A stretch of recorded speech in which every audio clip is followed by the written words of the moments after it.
It is indeed a pleasure to have this privilege to play here for you. We intend to give you a very fine program, so just settle back, relax, and enjoy the moment. Mic check.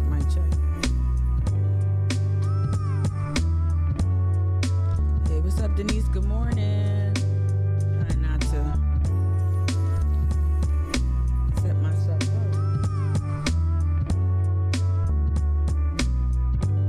Good morning. What's up, Brian? What's up, Debbie? I'm glad you can chat, Brian. Every time you chat, I'm like, I'm glad you can chat.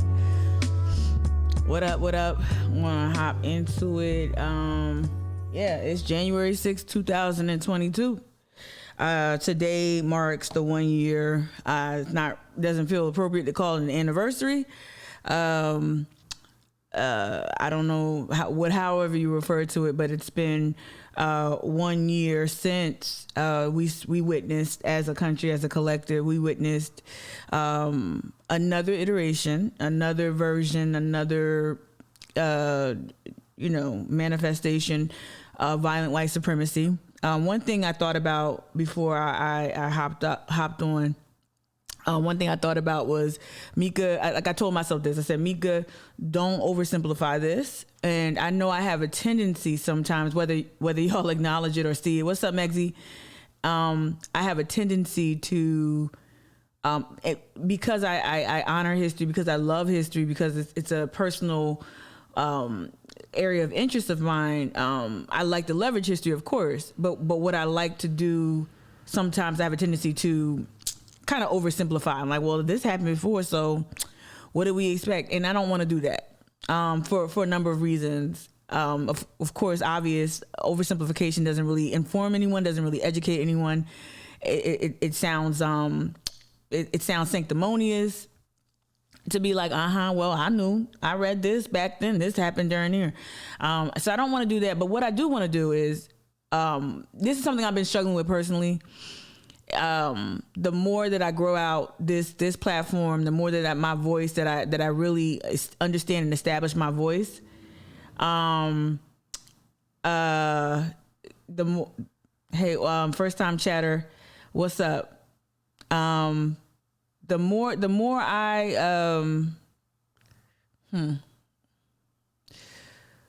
So the more I speak up here in Charleston, the more I establish my voice, the more my politics, the more they evolve, I guess, and the less likely I find, I'm finding a lot of resistance. I'm trying to say it delicately without sounding like I got hurt feelings. I'm trying to make it seem like more than just hurt feelings. The more I speak, the more left I lean, the more progressive I lean. What I'm realizing from well-meaning white folks in my life, a lot of well-meaning white folks, without Whiskey Neat, what I'm realizing is that it turns off a lot of well-meaning white people. And I'm struggling to kind of like, hey, what's up, K-Bells? Struggling to really understand why, after seeing what we saw January 6th, after seeing what we know to be true, especially living here in the South, living here in a place like Charleston, I don't know why white people are become even more, and I'm talking about the well-meaning whites that are quote unquote doing the work. I'm always confounded, and maybe those who have been doing this work way longer than me would say to me, how you gonna stay confounded? But I'm confounded by how many people don't want to call a thing, don't want to admit their complicity, don't want to acknowledge or confront their complicity. And I've turned off a lot of people who, you know what I mean, who was women's marching it up with me. I've turned off a lot of white people who, you know, when I felt like when I was largely seen as a tool of the Democratic Party, or like someone that was going to help increase voter turnout, someone was going to get people registered to vote, someone that was going to speak up at a Democratic event and do a one-on-one. I felt like there was so much more tolerance for that black person showing up to dispense labor. But the black person, especially the black woman of size, the black woman who's unapologetic, the black woman who is unambiguously Shout out to the new subby. Appreciate you. 9 months. Say word. You know, the more I kind of just distinguish myself as something more than just a mule, that's when I'm seeing the resistance. And so I really do. I think part of me said Mika, just save it for the book club, because I have so many thoughts on how to facilitate this conversation where it doesn't sound like I'm trying to just pile on to win an argument versus like establish like, y'all got a pattern that y'all don't even recognize. And if no one else will tell you, if nobody else is going to tell you about your pattern, I'm going to tell you, like, you love us to a point and you accept our point of views to a point. And then you say, Mika, well, what that got to do with insurrection? Well, it's easy. In the coverage I've been watching this morning, the coverage I've watched all week, the stuff that I've consumed via podcast, YouTube videos, commentary, whatever it is, it's so easy to call out the big bad Gadsden flag waving insurrectionist. And it's really, really difficult. Hey, what's up, Joy? What's up, Joni? It's really, really difficult to point out as a white person, it's really difficult for them to point out their complicity and also where along the way they could have intervened. I'm not saying that any one white person could have stopped insurrection, right? Or stopped what we saw on January 6th. But one thing I don't want to do is like, and you've seen this with like a lot of things that CNN has been, I don't consume CNN unless like I'm at my mom's house, they watch it a lot. I really have just weaned myself off of CNN. Outside of like, if something news breaks, I'll turn to it. If a verdict comes in, I'll just see, because they're really good at the Chiron game. They're really good at the Chiron game is Husky. They really good at that, right? But I don't consume CNN, and I went back to it I think a couple days ago, and I saw this series. It's this like young-ish journalist. I think he has an accent. I don't know where he's from, like a European accent, like Irish or something like that. And he just keeps talking to MAGA sycophants, Trump sycophants. And Comedy Central does this thing with that one white guy. And he does this whole thing where he talks to Trump supporters who are not as educated on CRT or on vaccinations and science. He talks to them and he makes a spectacle out of them. And I've seen that. That's what we want. We want easy compartmentalize. We want easy like we want to be able to distinguish people very, very simply. And it's not. It's the well-meaning white folk. It's the people in our government. It's our democratic leadership. It's people who can do things to help strengthen and fortify our democracy that don't. And I just wanted to start with that. I wanted to start because hold on, what's that? Yeah. I see y'all in the chat. What's up, B-Man? I wanted to you said enjoying these teenagers turning their insurrectionist hating ass parents into the feds. That is actually And you know what? I said this years ago when I first started organizing with Indivisible. I said, they gonna save us. This next generation, Gen Z and younger, they gonna save us. I got some hope. I got a lot of hope there. But it's just and that's how you do it. I need to have a "this is how you do it" button, because that's how you do it. But yeah, I just see us having I see an increasing appetite. What's up, little mama? I see an increasing appetite for easy delineation, like that person right there, they're goofy, they don't know science, they're wearing a flag as a tank top, their hair, and I know I participate in some of that too. I do. I'm not trying to be hypocritical, but I'm a black woman, like, laughing at the show, the spectacle, and y'all can laugh regardless of race. Y'all can laugh at the spectacle. I'm not saying it's not. Some of this shit is funny, right? It is. I'm sorry, the QAnon shaman to me, like, stay funny to me. It's just absurd. It's the goofiest shit I've ever seen. But no, I just think it's easy for us to kind of poke fun, make fun, point at the Republicans, and not really provide moments of introspection and to evaluate your own complicity. And that's something I'm going to do largely with the book club convening. I really want to keep that low key because I'm resisting the typical urge to really make it the big thing that it was when I first launched it. And I just really want to facilitate conversations. And I don't really want to check white women. I want white women to challenge each other. And I also want to provide a space for, if there's any black woman that watches me and you want to show up on on the 27th, even if you want to do it anonymously, if you want to submit a comment through me and I'll read it anonymously, I'd love for black women to give me their thoughts and opinions. If you don't want to show up on camera, and just, even if you haven't read the book, just to talk about their experiences with white womanhood and like people who you might even, like your coworkers or your friends because we're not going to be able to dismantle, we're not going to be able to stop the next insurrection if white folk don't start taking a more proactive stance in calling a thing and indicting white supremacy, and not just in its very, very obvious iterations, like not just in Dylan Roof instances, right? Shout out Megzy. Thank you so much for gifting the sub. Thank you, Megzy. You gifted it to Joni. I appreciate you. Right? You sing Montel Jordan, Joy. This is how we do it. I do too. Y'all know, if you follow me on Instagram, I love putting this is how we do it behind some shit, especially like when like Caitlin Bird knocks it out the park or something like that with her reporting. But no, I just really want us to stop like pointing fingers and start looking inward. And I'm saying we as a community, but largely people who are privileged, who are white, need to be doing this work. This is not the work that I should be doing and I should be helming. So anyway, I just was thinking about that. And as we talk today, the thumbnail will, let me see. Hold on one second, y'all. Cause like I wanted to have like a somewhat measured approach to today's conversation. And I wanted to reflect historically on this. Hold on, I'm just gonna set up the slide real quick.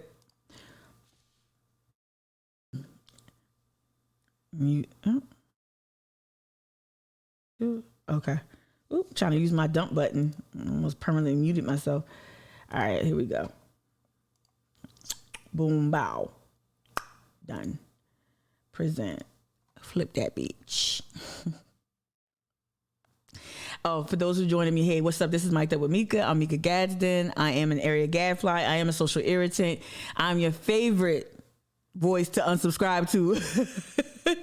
Got some interesting unsubscribes over the couple of days. And for those who know what I'm talking about, I'm sorry if that's boring to you. I'm sorry. I be sending random texts like, "Yo, look who unsubscribed," just because to me it's funny, like the stuff that really gets under people's skin. And I know yesterday got under people's skin.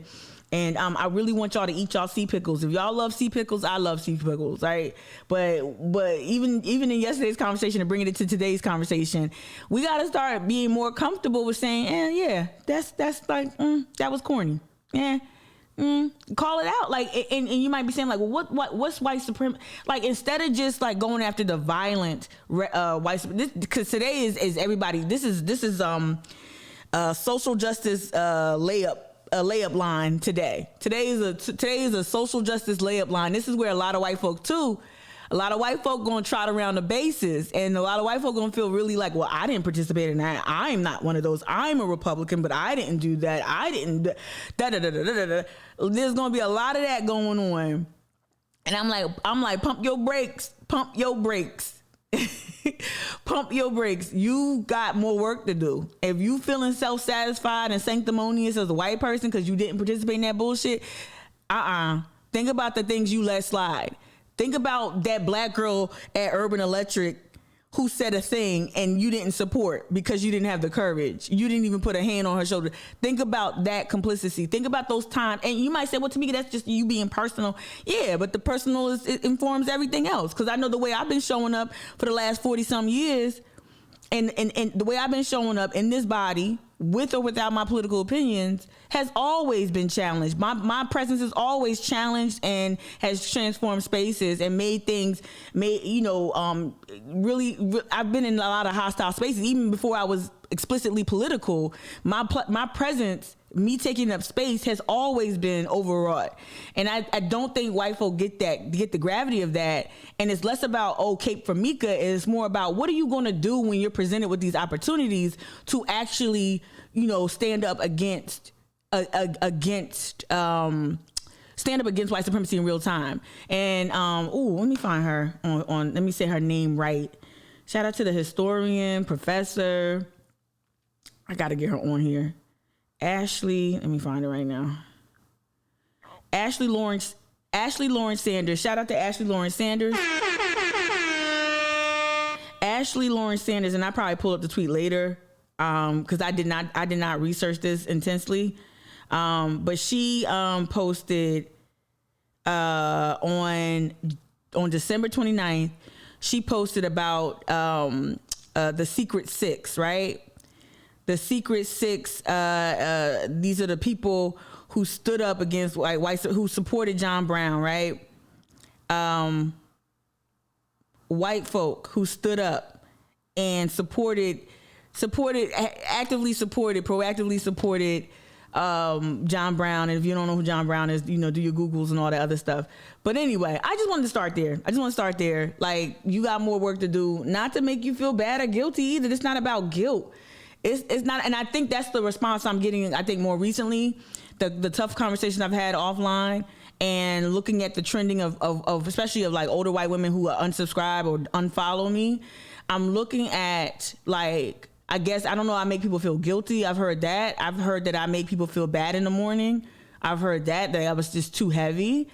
And I'm just saying, I think I laugh a lot. I think I joke a lot. I think I do a lot of things to lighten up. I mean, I got a whole like wacky playlist over here of sound effects, but and not even just that. I'm a naturally funny person, humorous person, and it doesn't matter what. And that only makes me more resolute because and I'm not gonna make this about me. I'm sorry, y'all. I just had some thoughts. I'm trying to work them through, and so just indulge me for a second, and I'm gonna switch. But like it makes me even more resolute because no matter how, like before, when I was the ultimate accommodationist, when I was more like, when I say accommodationist, think Oprah, think Gayle, think of people who's like, oh, well, the word white privilege, the term white privilege it's just a little too spicy. How about we call it something else? White privilege is already a compromise, already watered down, right? So when you think of an accommodationist, that's a real like easy way to understand what an accommodationist, a black person who's an accommodationist looks like, right? Someone who bends over backwards to always to center white people and center their comfort, right? That's why you got Emmanuel Acho out here talking about having tough conversations with white people. Like, I don't believe in that. I believe in a safe space for discourse. I don't believe in providing a safe space for white people to do fuck shit and inflict even more harm and violence, right? I don't believe in that. So anyway, it's just really interesting. I'm looking at people who can't tolerate me or my message. And granted, I'm not for everybody too. I ain't gonna act like I don't say shit that's not challenging. I challenge shit all the time, and I get that. But it's really interesting to watch white folk only comfortable when talking about race, when talking about white supremacy in these either purely academic ways where there is no ownership over what you can do, what they can do, or like they really want it very mild, not even a hint of spice or seasoning. And so I'm interested in leaning in and being even more resolute because I've bent over backwards before in my past and y'all still didn't get it. And then, my labor is being exploited. Now I'm more resolute and have a more like a tougher stance, and it's really turning off people. So I'm like, hey, Anyway, so what I wanted to do too is I titled today's live stream From Redemption to Insurrection. Again, at the beginning I said I don't want to oversimplify this. I don't want to say, well, did we been here before? But we've been here before. January 6th was not the first time we've seen this type of violence. This is not the first time we've seen a majority white mob of white supremacists try to overthrow a government. In history, in the South specifically, there have been successful coups launched against communities led by people of color. Think of Wilmington. We're going to talk about that. But I want to talk about what something I've been reading more about as in like all of my books, even the historical fiction. I'm reading David Walker's Appeal. I'm reading the Black Woman's History of the United States. I'm reading They Were Her Property, and all of those things. The Charleston Syllabus, I revisited that. because that's an anthology, so you can hop around in that, right? And all of those things remind me of this period that we don't talk a lot about. We talk about the Civil War, right? We talk about the Civil War. We talk about Reconstruction, make specials about it, which is good, and we're going to lean into that as well. We don't talk about redemption, which followed Reconstruction. We don't talk about the undermining of Reconstruction, the willful undermining led by our federal government to undermine Reconstruction, to steal money from the Freedmen's Bureau, to continue to displace Black people, to enter them into a permanent state of like being in an underclass, like a second class citizen. That's the word. That's the phrase I'm looking for. Right. So yeah. So I'm gonna read the chat because I was rambling for the first like 20 minutes, and then I try to stay focused. That's what I'm doing, y'all. When I'm not just being rude, because I appreciate y'all all saying good morning. Whiskey neat. Let me see. Joni, you said people in the chat over here. Joni said people think those, oh my gosh. Yes. Those diner interviews are cute and interesting. How about interviewing Virginia Thomas and funding buses and hotels, right? That's who I want to hear from. Shout out to Paul Bowers. Paul Bowers even tweeted about Boeing's complicity, going back to continue to Boeing went back on their word to not support insurrectionists or political leaders who either endorsed or participated in insurrection in some way, shape, or form. But then now Boeing has resumed their donations. There are so many other interesting, and I know that's a corporation, but like we got to talk about how white supremacy is funded by the very things that are right here in our backyard, and we don't want to talk about it, right? We don't want to talk about Publix and insurrection, right? We don't want to talk about things in our backyard. And I'm not telling you to boycott Publix. If you can boycott if you want, I mean, I might tell you to boycott Publix. I ain't telling you to do that now, right? I want to know the money. I want to see the money. I want to see where the money came from. I want to know where that caravan, all of that. Whiskey Neat, the last comment was in the chat was Whiskey Neat. You said, sounds like those older ladies were looking for an excuse to fall. They were. You talking about the one? They were, but it's just interesting. It'll never not be interesting to me, Whiskey Neat. It'll never not. Megsy, what you said? Meanwhile, we hate starting our day without you. Oh, thank you. Thank you, D. Bartlett, as well. Thank you, Megsy. I appreciate that. Right. You like the color? What blanket? On my bed? What are y'all talking about? Oh, Joy, you do. Oh my gosh. Yeah, that's a shout out to my girl D from Zabao Biscuit. She gave me that pillow. She over in Nashville. I'm coming, D. I'm heading down. She in Nashville. They opened up another location in Nashville, Tennessee. And so no, before she left, she emptied out her fridge, her house, her everything, and she gave me that pillow. It is a Chinese embroidered pillow. Yeah. I have not stepped foot in Publix. I know. I tried, Joni, but and you know what? They did open up this Harris Teeter closer over here, and I said, Mika, go to Harris Teeter. This is the conundrum. Publix be having the New York Times on Sunday, and they did have the Wall Street Journal too. That was the only when you want to get your hands on a Sunday copy. Then that's the main reason why I'm in the Publix. It ain't and the seafood salad, but that's I tried. Now I am more on a Harris Teeter tip. It's difficult to divest. I'm admitting the truth. It's difficult to divest, especially when you just need stuff. All right, so I'm gonna reduce this for a second. Let me move that up. Stop playing. Okay. But let me do this. Okay. So check it. Boom. So it's 8:26. Welcome to my rant, my ranty brain. So this was written back on January. Well, this was published back on January 1st. Shout out to Nick Reynolds. Shout out to Avery Wilkes. Y'all know I'm a big fan of Avery Wilkes' reporting. South Carolina's role in January 6th insurrection riot comes into a clear focus 1 year later. So this was interesting. They started off the new year with this, right? Interesting, but interesting editorial decision, as per usual, Post and Courier, as per usual. All right. So today's paper, young adults driving COVID surge, toasty December, second warmest on record. Very sad story over here about death rate far higher for Black South Carolina infants. I don't have the capacity to talk about that today.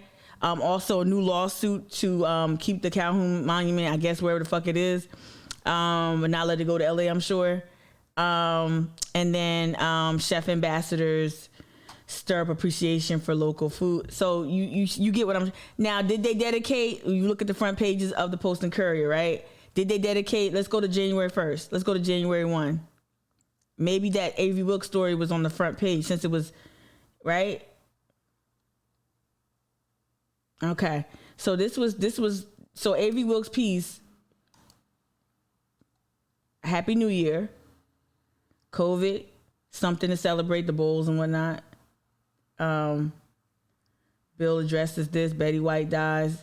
Betty White made the front page, but not Avery Wilkes' story, right? Y'all get what I'm doing? Like I'm not even trying to be a dick. Like I really would like to know why the Post and Courier did not go for it this morning. Is it at the top? Man, no. Is it at the bottom? Let's go to the state newspaper. State on digital edition. Got January 6th. Let's go real quick to the Post and Courier's digital edition. Let's go back. They probably focusing on the insurrection there. I can't remember. No, I want to go back to Post and Courier. Okay. So yeah, Calhoun goes to court. So you see what we're doing here? Yeah. Charleston has did Adam Dombey say this? Charleston has a memory problem. Yeah. Then I want to go to the front page of today's state newspaper. So not only is the state doing what the country's doing, the state is doing what the country's doing is doing a 1-year retrospect. The Post and Courier did do one, but they put it in the January 1st edition and put it inside. Did not feature a headline. We're gonna read Avery Wilkes' reporting. So this is the front page of today's state newspaper, based out of Columbia. This is a big one. Right? 1 year later, how did South Carolina Congressman handle riot fallout? And they brought in the big guns here. You got Joseph Bustos, you got Caitlin Byrd, you got Emily Bohatch, and you got J. Dale Shoemaker. I'm not too familiar with J. Dale, but you see that this is a concerted effort to confront things, and I like the SC spin. I don't like it, like I enjoy it, but this is what you want to see. Like, what was South Carolina's role? You want to do that. You want to unpack that. What's up, Justin? How you feeling? Justin, you said yes. The money, sources, and Fed's involvement in organizing through informants, right, will be interesting. If y'all, one day I'm gonna do a show on the government and informants. And it's gonna knock your socks off. Like when I tell you the government be on something, it ain't even no tinfoil shit. It's shit that you unredacted release FBI files bear this out. This is shit you can find at the Library of Congress, like, or with your library card. Like it's really, really fucked up. The government is rolling that. What's up, Anna Marks? Good to see you. Right. All right. Yeah. So let's get into it. So what I want to do is talk about, again, going back to this, what I was thinking about, what I reflected on for the past few days, is I want to talk about, again, insurrection to me was very similar, trying not to oversimplify, trying not to flatten this, but insurrection is very similar to the redemption period. So I want to get people who might not be as familiar with the redemption period, I kind of want to just catch them up, so to speak. So we know this is a really janky, I didn't read my history lesson version of history. This is my very, very overly simplistic characterization or recounting. Black people stolen from Africa, entered into servitude for a handful of hundreds of years, right? Boom. All right. Slave revolt. Revolt, resistant bondage, some abolitionists, boom, boom, boom, get to a point, Civil War comes, fight the war, brothers fighting brothers, carnage, massive bloodshed, boom, boom, boom, boom, the North won, right? The country won, right? The secessionists did not win. The secessionists lost. Government was still on some fuck shit, still wasn't standing up for black people, still was taking their money, but it's Reconstruction. Then after Reconstruction came redemption. After every time there is like I know that Ta-Nehisi Coates, I'm not a huge Ta-Nehisi Coates reader, but I know Ta-Nehisi Coates, I know Skip Gates, I know a lot of folks have talked about that 8 years of Reconstruction, and they compare it to like 8 years of Obama and the backlash, right? Even though Obama was a neoliberal that wasn't as progressive as people like to remember him as, right? He was black, and that was radical to have a black president. That was definitely a historic election and historic moment, right? I'm not discounting that. But when you look at the Obama administration, it wasn't as radical as people think it is. It wasn't all blackity black, blackity black, black. One would argue the blackest thing about Obama's presidency was his wife. Anyway, so like that was very janky. But after 8 years of Obama, we saw that white lash, right? We saw that violence occur and in so many different ways. And after Reconstruction, you saw that as well in this redemption period. So what I want to do is just get people caught up on what redemption is, who are redeemers, what am I talking about? It sounds like a good word, right? Right? Just like how they use the word patriot, how they've now taken the word patriot and used that to mean something that, like, I don't even know what you're talking about, bruh. All right, so let's play this clip real quick. Reconstruction begins right after the Civil War, in fact, even before the Civil War. And the first phase of Reconstruction is very hopeful and quite remarkable, where African Americans and whites in the South who actually were sympathetic to their cause get politically empowered for the first time. They create new governments. Real quick, so, no, let me let it play. And really transform the South in a lot of ways, politically, socially, economically. But the disenfranchised former Confederates and those who believed in white supremacy are never very far from the scene. And as Reconstruction continues into the 1870s, they're essentially waiting for their opportunity to restore white supremacy. And they do so incrementally, state by state, through campaigns in some cases involving tremendous violence, using the KKK and other like organizations. Tremendous violence. African Americans and their white allies of office holding and of the right to vote. And by the late 1870s, the phrase redeemer is a nickname applied to these people who, in their eyes, redeem white supremacy.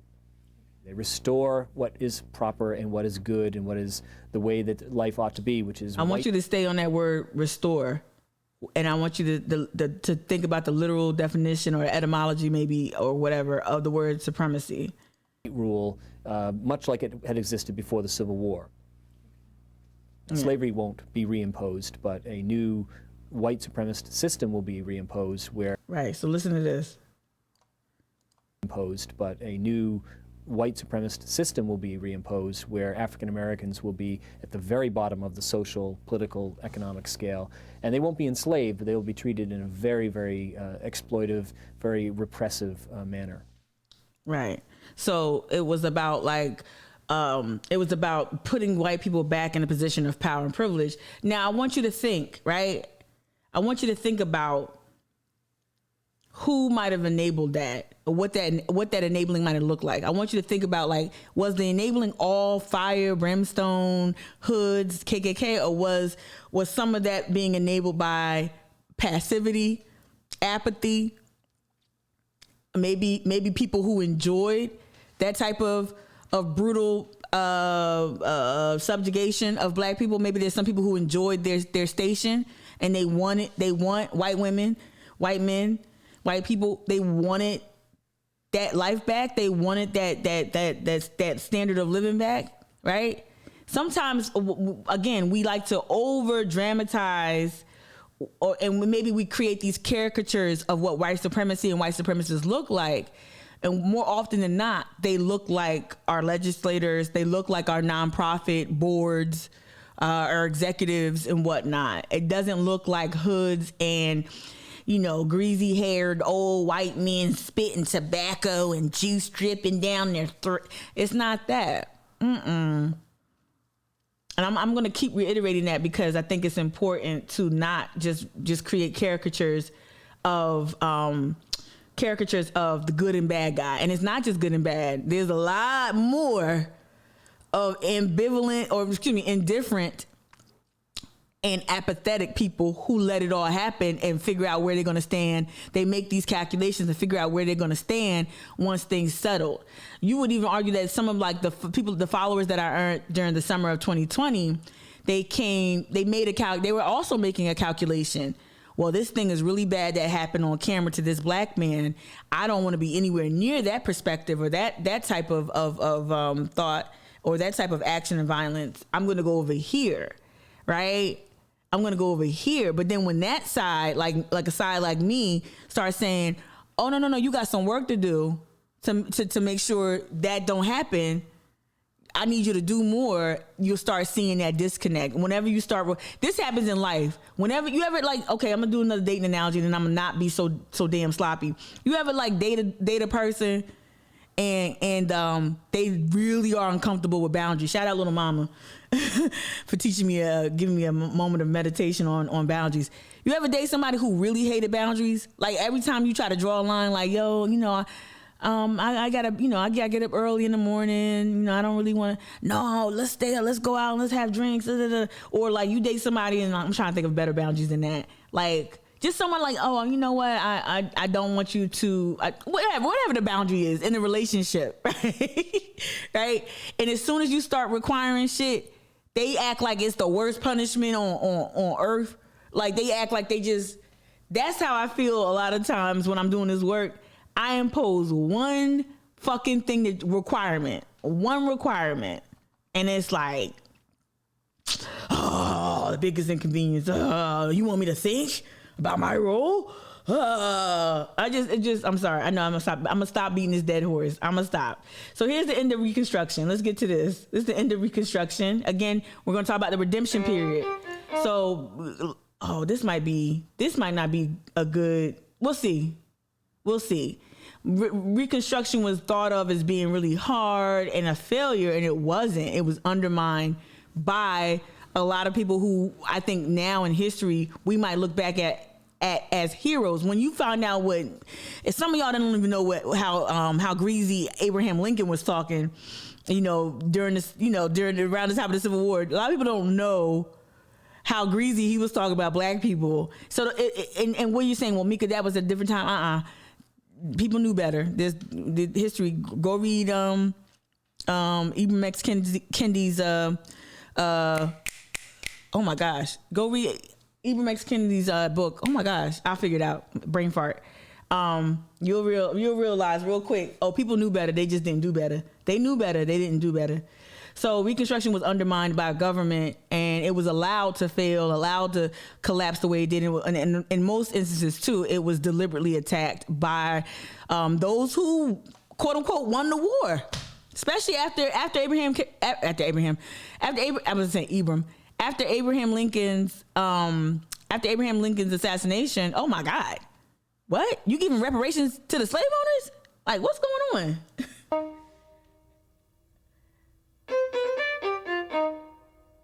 I got you, Whiskey These Neat. constitutions and governments will last just as long as the bayonets which ushered them into being shall keep them in existence, and not one day longer. Although Reconstruction forced many changes on the South, it was clear by the early 1870s that fundamentally the South had not been transformed. Slavery was outlawed, but Southerners found myriad ways to prevent blacks from gaining equality and to keep them in conditions as close to slavery as legally possible. Northerners, preoccupied with their own problems and frustrated with the intransigence of Southern whites, began to lose their resolve to pursue Reconstruction. Stand from the beginning. Why did they give up? The fact of the matter is that the project proved to be very difficult to implement. This is, after all, a federal system. We can't run South Carolina for the next 10 years. At least we can't after 1868, because we've given them sort of self-government in the Reconstruction Act by setting up those new governments and readmitting them to Congress. So we either go in further and get in deeper, maybe, or else we begin to withdraw. Northerners, Republicans, and white Northerners in general were faced with a population, a white population in the South, that was militantly hostile to many of the things that the North was committed to. and militantly it was hostile. intractable. In addition, Northern racism began to reassert itself. When Southern blacks failed to live up to their expectations, many whites became willing to abandon them to their fate. What the abolitionists wanted was, of course, hardworking 9-to-5 workers. What African Americans wanted was complete autonomy from whites and land. And it was hard to reconcile these two different interests. I want to rewind that part. Up to their expectations, many whites became willing to abandon them to their fate. What the abolitionists wanted was, of course, hardworking 9-to-5 workers. What African Americans wanted was complete autonomy from whites and land. So you heard that he said abolitionists. He didn't say redeemers. He didn't say white nationalists. He didn't say the former slave owners. He said the abolitionists. And there was a break. Mikey, thank you for trying to help me out. It was stamped. It's not how to be. I don't really do that. But I like Ibram X. Kendi. I know he gets a lot of guff. Or he gets a lot of whatever static. The stamp, he got me at stamp. Stamp is exceptional. I defy anyone to tell me why it's not. It's literally a textbook. But he does a really great job distilling history. So thank you, Mikey, for that. I appreciate you. You're a real one. But there are all these breaks in history. There's all these breaks, separation. Like there are all these parts where abolitionists don't really support really the vision that black folk have for themselves, that the black scholars or the black workers, working class folk, I'm going black workers who are no longer enslaved. They didn't really have, this is something that I always talk about. I think what I'm trying to do and talk about my personal experiences with white people divesting from my content, I think what I'm trying to do is show you that if we don't want to repeat history, we have to have these really difficult discussions. They don't need to be painful, right? They don't need to be overwrought with I don't need to persecute, I don't need to punish white people, but there's a refusal to acknowledge or unpack their own white supremacy. And so we get really comfortable with the easy heroes and villains narrative that is spun largely by mainstream media. We get really comfortable with that narrative because it lets us off the hook, right? And it's like, or lets white people, let some white people, and black people too, let some people off the hook. When there's this easy characterization of winners and losers, good guy versus bad guy, as opposed to what about the time during that period where we saw this violence take place? What do you actively do, I guess, to go back into the Ibram Kennedy's, world of like, it's not enough for you to be just, against racism. You got to be actively anti-racist. What does that look like? And what does it look like when you hear a black person articulate a vision for themselves that you didn't think of, that you don't understand? Like, so a lot of times when I guess what I was trying to do here in this conversation about the Redemption South and take us back up to the insurrection, I'm trying to show you that there's millions and millions and millions of instances and times and people that could have intervened and could have actually took a more active stance in the fight for liberation, black liberation, anything, right? It could have been. I think that's what I'm trying to do, and I'm not trying to belabor that point. I'm trying to just find, just make it a finer point. I'm gonna play this, and then we're gonna go back. We're gonna kind of do a little. Well, we're gonna catch up to we're gonna end on insurrection. And it was hard to reconcile these two different interests.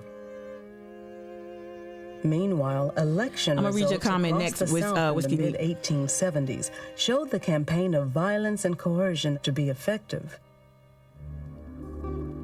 In Edgeville County, South Carolina, armed whites turned an estimated 1,000 blacks away from the polls and voted repeatedly themselves. And in Yazoo County... So when they say, "Oh, we're trying to preserve democracy and whatnot," no, they were literally doing I guess it's unreal how much of what we saw during the Trump administration and on January 6th, how much of that was torn directly from the history books. I will it just, wow. Like literally voter suppression, violence, using violence, physical violence as a means to deliver a certain political outcome. It's so reminiscent of almost every turn when there's these big shifts, or when the majority of the folks speak up, that violent minority just overwhelms the country with violence and bathes this country in blood, and it's unbelievable. In Edgefield County, South Carolina, armed whites turned an estimated 1,000 blacks away from the polls and voted repeatedly themselves. And in Yazoo County, Mississippi, where the number of Republican votes cast in the previous election had been 2,500, there were only 7 recorded votes for the Republican ticket. They said they were going to beat us at this election. They said that at the meetings and on the stumps and at the schoolhouses around the country. They said they would carry the county or they would kill every nigger. And nobody intervened in a lot of these instances. They had instances. to wade in blood. The government would not intervene. The line separating whites and blacks had been drawn very starkly in politics, so that any white who chose to be affiliated with the Republican Party was essentially, in the eyes of most white Southerners, committing treason to his race. And then finally, if you add on that the fact that white Democrats could use and did use violence as an extension of politics, it was easy to see why they were able. Violence as an extension of politics, right? This is why the past needs to. That's why when we talk about the contemporary instances, we got to talk about you got to use the past to kind of distill it, to kind of tell the story. To sweep It's powerful. Republicans out of power by 1876. And remember, the Republicans was with the shits. Democratic victories across the South then. in the mid-1870s brought ex-Confederates, former slave owners, and rebel military leaders back into power. These were known as the Redeemers. Redemption is, I think, a very telling word because it speaks to the idea of redeeming the South Lost from cause. the tawdry experience of Reconstruction. It's the idea of almost cleansing the South, literally, spiritually, as well as politically. And for white Southerners, redemption, of course, is the moment, a time, when white Southerners regained control over life in the South. By 1877, Reconstruction had ended. Most African Americans who had risen to prominence during the years of radical Reconstruction found themselves once again on the outside looking in. Prince Rivers spent the last years of his life as a coachman, the same position he had occupied under slavery. The slave went free, stood a brief moment in the sun, Just a brief moment. then moved back again towards slavery. Right. So Jim Crow is just slavery by another name. Convict leasing, slavery by another name. Sharecropping, being entered into what was likely a lifetime of debt and servitude for meager wages, if any. If you even if you broke even, all of that was slavery by another name. Right. The kidnapping of children. That's one thing that we don't talk about a lot too. So after the Civil War, they used to kidnap orphans and put them in the contracts where they were essentially slaves, right? Have them sign contracts. Have black people who were not literate, have them sign contracts, entering themselves into a lifetime of servitude. Even this is after slavery.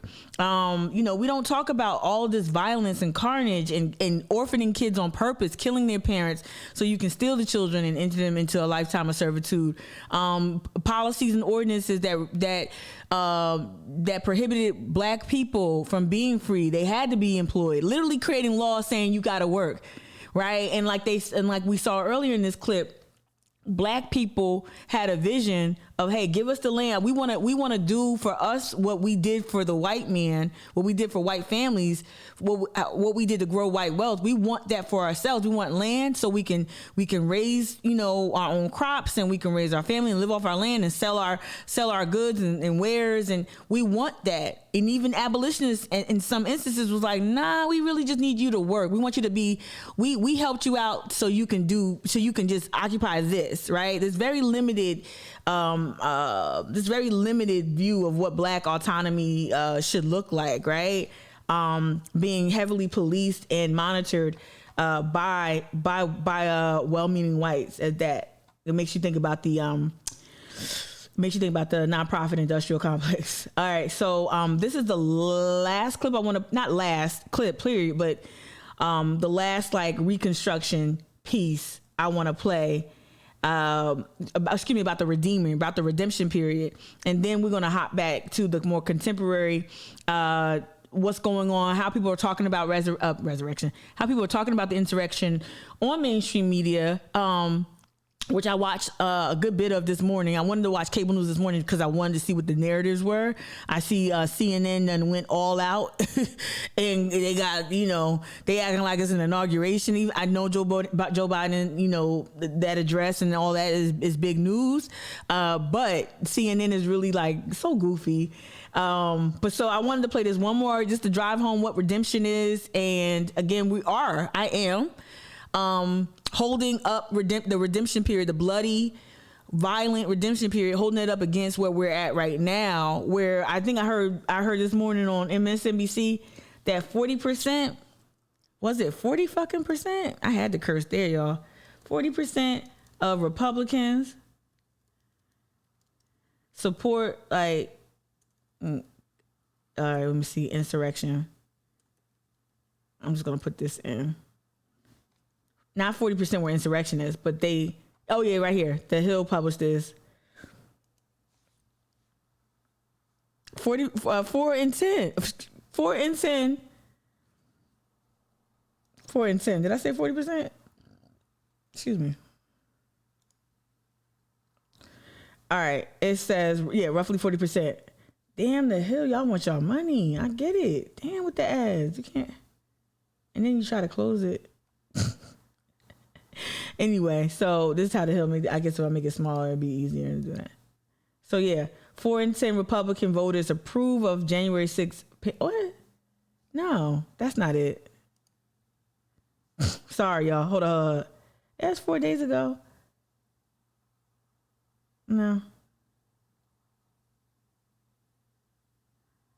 Yeah. Here it is. Yeah, scary survey. It says 4 in 10 Republicans say political violence may be necessary. So this is not unlike, like, when we think about sometimes when I watch some of these older videos about the redemption period and about Reconstruction, it seems so ancient, and then you read a statistic like that and you're like, what the fuck?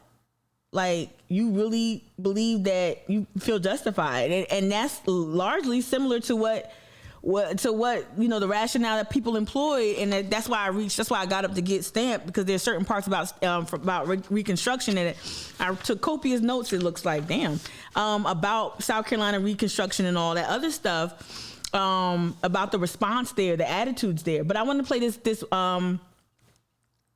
shout out to Professor Foner. Shout out.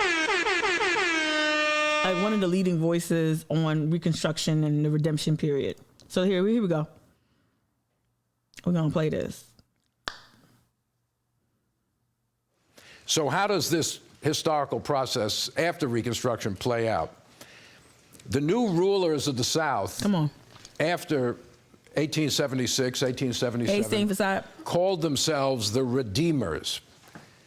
This is a political term like carpetbagger, like scalawag. It's a self-described label.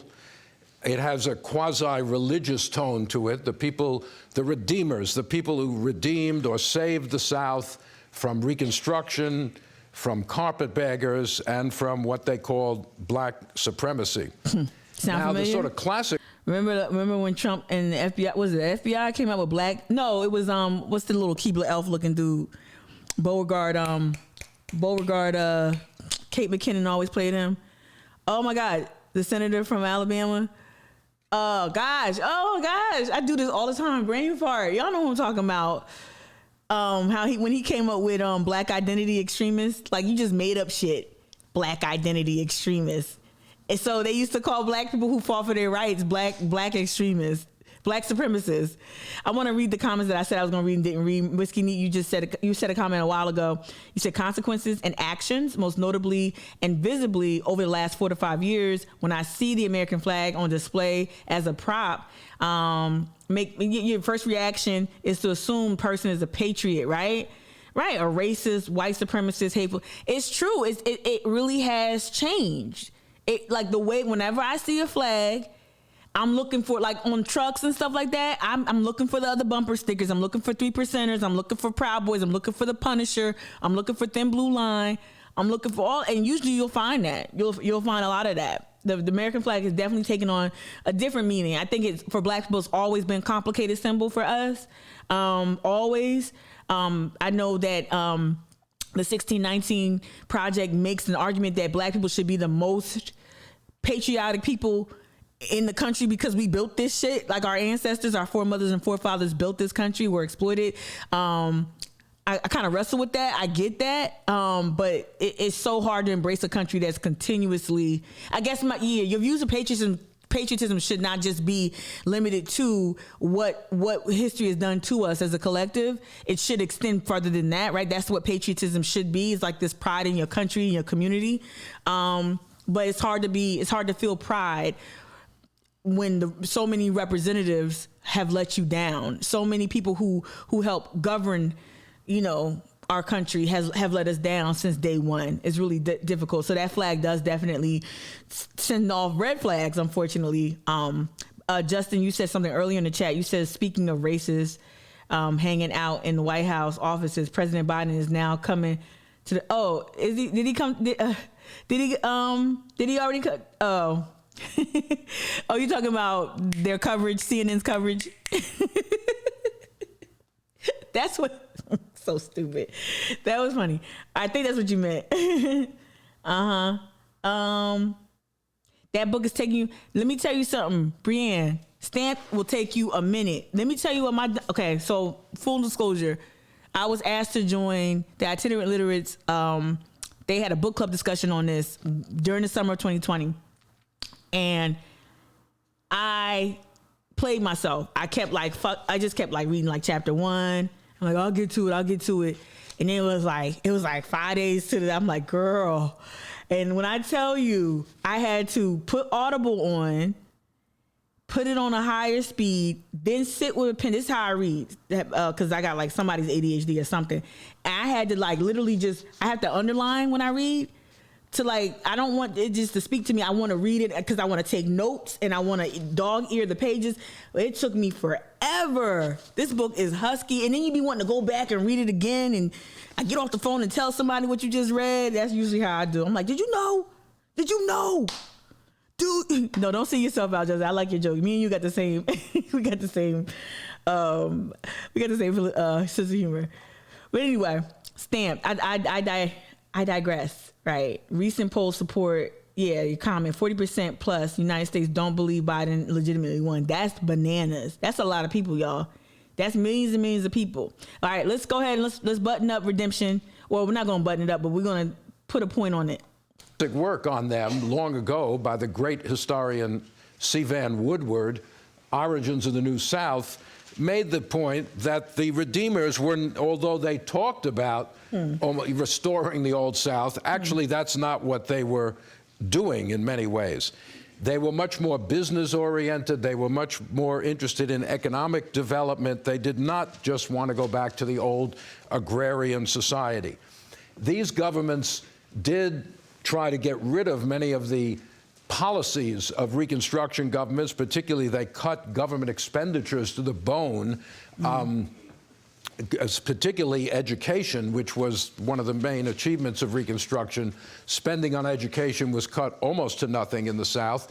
I think in my book I quote the statistic that Louisiana was the only place in the civilized world where illiteracy actually grew from 1877 to 1900 because of the decimation of education and other social services. But as I say, it was not just a return to the pre-Civil War period for two reasons. One, they were not purely agrarian in their outlook, the Redeemers, and two, race relations remained somewhat indeterminate. It took another generation for this new system to be fully put into place.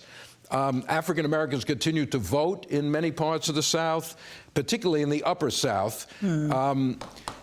In some places, we had what I've referred to as a long Reconstruction, remember? Or almost a second Reconstruction within the South. In 1879, a coalition of Republicans and what they called readjusters. These were Democrats who, it all had to do with questions about the state debt, I don't want to go into, but the readjusters and the Republicans took over the state of Virginia from the Democrats for 4 years and actually had another Reconstruction with much more money for education, more local autonomy for the black areas, et cetera. Same thing happened in the 1890s in North Carolina from 1894 to 1898, a coalition reminiscent of Reconstruction of African-American voters in the eastern part of the state and Populists, small farmers in the western part, ousted the Democrats from control of North Carolina. And for 4 years, just for 4 years. 4 years, they had their own Reconstruction there. Blacks continued to be elected to some offices in the South, local, national. The last African-American congressman of the long Reconstruction era was George White, who served in North Carolina and left office in 1901. He was the last black congressman. So as of 1901, Congress was all white, the House and the Senate. So I'm going to stop it there. I don't want to lose y'all too much with the lectures. Let's go to... I do want to visit the North Carolina history because that's one of the more painful parts of our history was what happened in Wilmington, right? So what happened in Wilmington, North Carolina, was one of the most gut wrenching. You know, we talk about Tulsa again. We love the shit we can see. I don't know. Like Tulsa, there's images. There's still survivors of Tulsa still speaking truth to power in an advanced age of over 102 years old. But yet, you know, sometimes we don't talk about. I tried to have a conversation about that here, about like towns that were flooded, towns that were burnt, towns where there was an extraordinary amount of violence, where they just ran the black people out. But Wilmington sometimes gets lost in this conversation. We talk about Tulsa because it was so violent, so inexcusable in terms of like, you know, bombing an entire town of black people, black prosperous people. But we don't talk about Wilmington nearly enough, in my opinion. So this is when from Vox. This is from 2019. This is when white supremacists overthrew a government. All right, so kind of showing you how white grievance weaponizes. Well, that's how you're seeing how white grievance and white supremacy metastasizes and I guess or morphs into or mutates into something else where political violence is seen as a viable means to an end, right? So political violence as a tool. And so I'm trying to compare and contrast that redemption period following Reconstruction, right, during Reconstruction into redemption, trying to compare it to what we saw take place at our Capitol on January 6, 2021. Long time, if you went to the library in Wilmington, North Carolina, there was one thing you weren't allowed to research. We were refused. We were rejected by the librarian. When I asked about or inquired about 1898, they wanted to know why. I was told that, yes, they had something, but they kept it under lock and key. The story of Wilmington in 1898 still isn't widely known. What happened here on what's now just this empty patch of grass would radically change racial politics in North Carolina. Wow. This is the story of an American election, but also of something we don't usually find in American history. the violent overthrow of a democratically elected government. Sound familiar? Lock and key, right, little mama? Hey, Evelyn, good morning. In the late 1800s, Wilmington, North Carolina was the state's largest city. It had a majority black population, and historians today describe it as a rarity in the post-Civil War American South. Oh, like a Wilmington, prior to November 1898, was what the New South could be at the cusp of the 20th century. There was an unusual degree Shout out Sandy Doherty. Of black prosperity. In Wilmington, there were successful black entrepreneurs, doctors, teachers, but also black elected officials. And for a time, that was true throughout the state. Take a look at the politicians on this poster of the 1889 North Carolina House of Representatives. Here at the bottom are black Republican representatives, some from Wilmington. North Carolina also sent 4 black Republicans to the U.S. Congress between 1875 and 1899. The Democratic and Republican parties of 1898 in many ways occupied opposite parts of the political spectrum than they do today. Most African Americans were voting for the Republican Party, and the Democratic Party was white voters almost exclusively. White supremacy was the central focus of the platform for the Democratic Party. Republicans in North Carolina were successful in part because of a third party called the Populist Party, made up of mostly white farmers fed up with the tough economic times. North Carolina populists joined up with Republicans to form what they called the Fusion Party. Look at that. And in the election... Look at that. We had hope, y'all. Y'all saw that? So poor whites and blacks getting together? The Fusion Party? You see that? Of 1894 and 1896, the Fusion... This is where, like, I think Bernie's campaign, I struggled with this, but, like, in retrospect, I'm seeing what they were... The introduction of, like, you have to incorporate class when trying to discuss race and white supremacy and how to dismantle it. I felt like the Sanders campaign... I felt like the Sanders campaign... position class in a way that felt a little bit just out of sync with what I know to be true. Like class doesn't, like just making a class argument is not enough. Like people have to talk about race. Like solving all the class issues are not going to, it's not going to help, Corey see, it's not going to help dismantle his own internalized white supremacy. You got to go a step further than that. But I do get how you can use class and make a very compelling argument, a populist argument, to strengthen. There was a bug crawling over here now, so now I feel like everything's a bug. Sorry, and my house is clean. Just so you know. But anyway, but I see how like making a populist argument strengthens your overall political argument, and you need that. But it gets tricky when white folk kind of just like class is like you're gonna need both. Like there's no, it's the reason why when I talk about capitalism, I talk about racialized capitalism, right? You got to do both race and class. You got to do them at the same goddamn time. And sometimes I feel like some leftists choose class over race, and I'm like, nah, that ain't gonna cut it. That's not my lived experience on that. But anyway, there was a moment. The populist Republican fusion. Again, remember, Republicans were left leaning at this point, right? So you had the poor whites who are planters joining, and you saw also we've seen this throughout history. We saw this with Martin Luther King tried to do this, right? Fred Hampton tried to do this, right? Organize with poor whites and say, yo, no. It ain't race, bruh. The system, come on. Like, look at this. The system that's subjugating me is also subjugating you, right? This is something that the far right now doesn't even see. And we heard this, we got beat over the head with this for past like 4 years. Of like, yo, y'all are signing up for policies that are undermining your own interests. You're not going to be a billionaire. You're not going to be a millionaire. I know you want to vote and act like Trump, but he's helping out his homies. While he's cutting your throat, he's cutting them checks. And so that's that class argument. That's where that class argument really, really, really needs to come in. But then you need to pivot to like, yo, this all connected. This all connected to white supremacy, right? But then you get, as I kind of was like meandering in the beginning of this live stream, then you get people who what it really boils down to, white people who really don't want to relinquish that station. They don't want to relinquish that comfort. They don't want to relinquish that station in society where they have some modicum of power and privilege over another class of people, whether it be by race, whether it be by class, right? So you know, once you start making those requirements, that hey, it's not just cool enough to just hire a bunch of black people and to say the black stuff to the black people at the right time.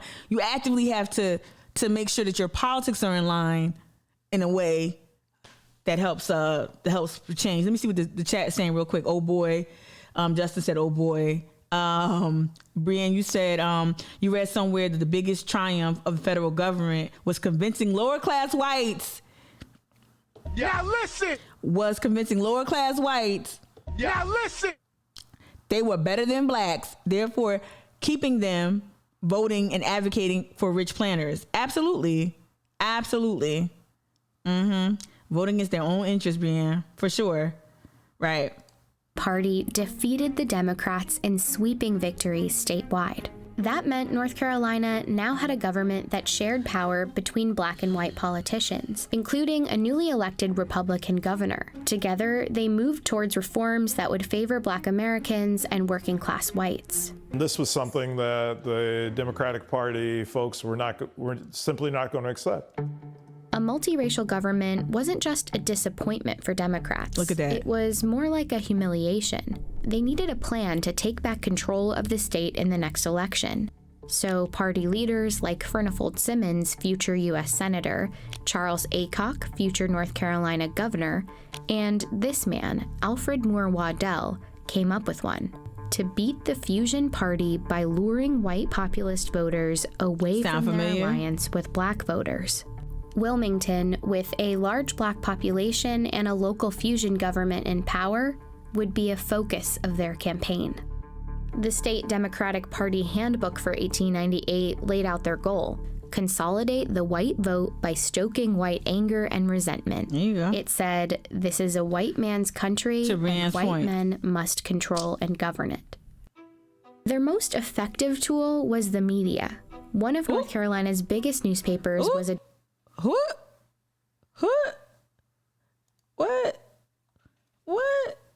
I'm not go back that far. Their most effective tool was the media. One of North Carolina's biggest newspapers was a Democratic Party mouthpiece. It ran... Post and Courier checks into the chat because they was doing the same fuck shit. And racist political cartoons throughout 1898. Not everybody was literate in 1898, but to see a political cartoon of the type that ran, you may not be able to read it, but you know exactly what it means. Fox News before Fox News, Breitbart before Breitbart. On the threat of Negro rule, even though the fusion government was mostly white. They also played up another fear. Black men threatening white women became a theme. White men need to do all that they can to protect white womanhood. And let me tell you something. This was all part of North Carolina. The vestiges of this specific aspect of this campaign, the vestiges, the brutality, the violence, this right here, book club at January 27th. Even if you ain't read the book, come on, let's talk. A Democratic strategy, but it echoed the national racist rhetoric of the time. In one speech that Democrats printed in a Wilmington paper, a prominent Georgia writer named Rebecca Felton said, "If it takes lynching a black man a day to protect white womanhood, I say lynch." Her speech in a Wilmington paper, a prominent Georgia writer named Rebecca Felton said, "If it takes lynching a black man a day to protect white womanhood, I say lynch." Her speech prompted a Wilmington black man named Alex Manley, owner of the Black-run Daily Record newspaper, to respond with a column. He made a simple observation. Not that he passes white, I'm sorry, but you could tell by his features that he could pass as white, but probably chose not to. Newspaper to respond with a column. He made a simple observation that, at the time, was shocking. That white women who had liaisons with black men did so voluntarily and Ida B. Wells said it too. Enthusiastically. Manley wrote, "Every Negro lynched is called a big, burly black brute, when in fact, many were sufficiently attractive for white girls to fall in love with them." Manley pretty much said, in a nutshell, sometimes white women choose to be with black men.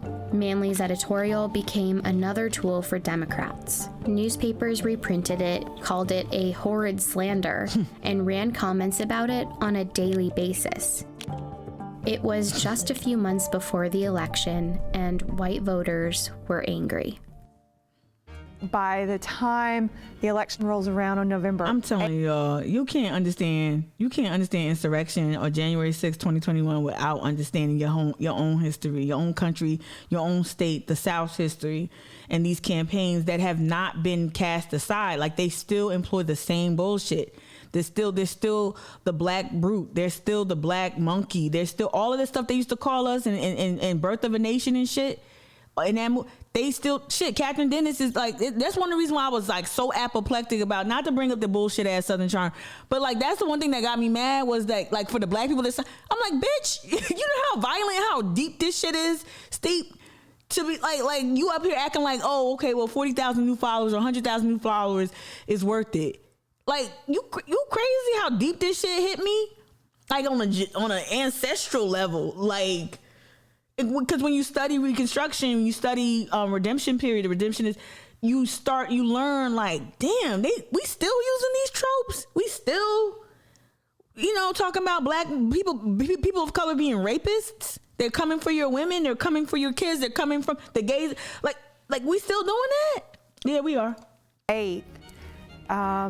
Black voters, Republican voters, had been thoroughly intimidated here. By all accounts, the elections of 1898 were a sham.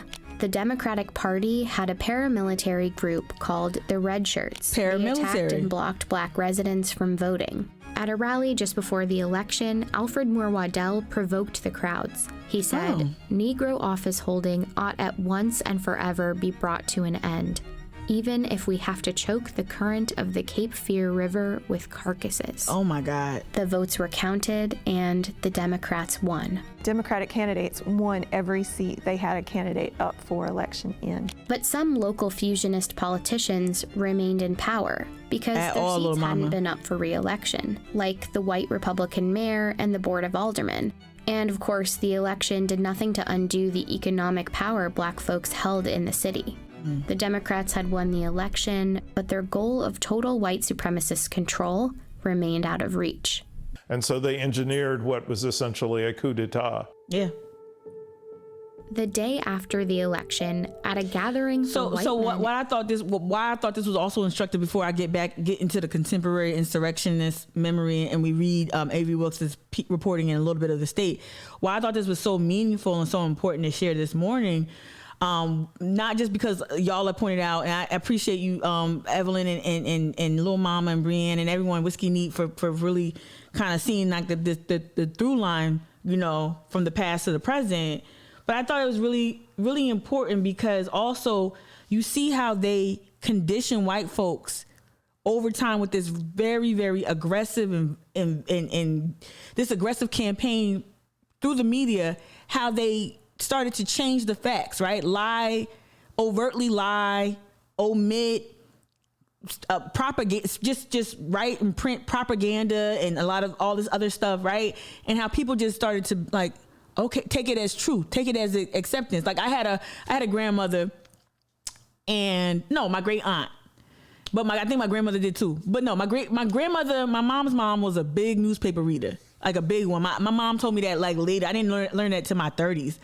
But my great aunt Goldie was like my grandmother. That's my grandmama's sister, and I was really close with great aunt Goldie. Great aunt Goldie used to stay reading tabloids, so it was just funny because Grandma Helen, she reading the newspaper, and great aunt Goldie is reading the tabloids, and what I would know even at a young age, like you see like the alien, like the really, really, really gross tabloids of like the 80s and 90s, like an alien gives birth to a humanoid or some crazy stuff. But my great aunt Goldie used to tell me all the time, well, if it's in print, it's true. So she grew up understanding like with this really interesting understanding of literacy and print and the legitimacy of print media. Like, so for her to believe that, now I know that she was misguided and you can't really, couldn't really ever convince her that wasn't true. No one really cared. No one really tried. We knew what we knew, but it shows you how like people see it in print, or they see it with a news chyron. They accept it as truth. And so I think here too, you saw them continuously print these cartoons, this propaganda, these lies, these op-eds, and over, and kept stoking those fires. Like, even when there was no news, they just kept putting it in there. It sounds like Facebook to me. Hello, just to kind of get people stay mad. Facebook and Instagram, stay mad. Twitter, stay mad. Right? That's all they want. It shows you though how people buy into the lie eventually, and how that then becomes their reality. And we're seeing that, of course, with the QAnon faction, right? So I'm just like, the thing is so important and so instructive to kind of study the shenanigans that went on during the redemption period, because it's the same shit. It's just without the technology. It's analog, it's not digital. It's the same shit. And I said at the beginning, I don't want to oversimplify, but God damn it, it's the same shit. It's what they did in this paper, the News and Observer, and this Wilmington publication, and the other various publications similar to it. They literally, this is where Facebook got the fucking formula, is keep them mad. Keep printing the lies, keep posting the lies, keep the algorithm feeding them the lies, because they respond. Their eyeballs, they come on to get mad. They come on to get angry. They come on to get upset. They come for it. Condition people to stay mad, right? And stay in this perpetual state of rage at the wrong person, at the wrong people, at the wrong institutions. But it's such an effective campaign. Like, you can never, like how some people say, I heard this on NPR years ago, and it was like a study somebody did. And then they sat down people who don't eat meat, vegans, and people who they studied people who don't eat meat, and they would cook bacon. And y'all, Mika's like, Mika, what the fuck are you talking about? They cook bacon, and the aroma of bacon would make vegans, or people who just don't, like, whatever, however people who don't eat meat, it would make them salivate. Because there's something coded in our DNA. Even if you have even if it's revolting to see meat on your plate, even if you had those strong views about consuming meat, there's something in our DNA will make you, bacon smells good. Bacon makes me salivate. Bacon makes me hungry. Bacon, it whets my appetite. There's something coded in our DNA when it comes to anger. I know, right? It's like real janky, but there's something in our DNA, seriously, that is a tale as old as time. However, Facebook and not just social media, mainstream media does. CNN does it all the time. MSNBC does it a little bit different. Excuse me, a little bit different. MSNBC is just diet CNN, right? If that, maybe it's sugar free. There's some stevia in there or something like that.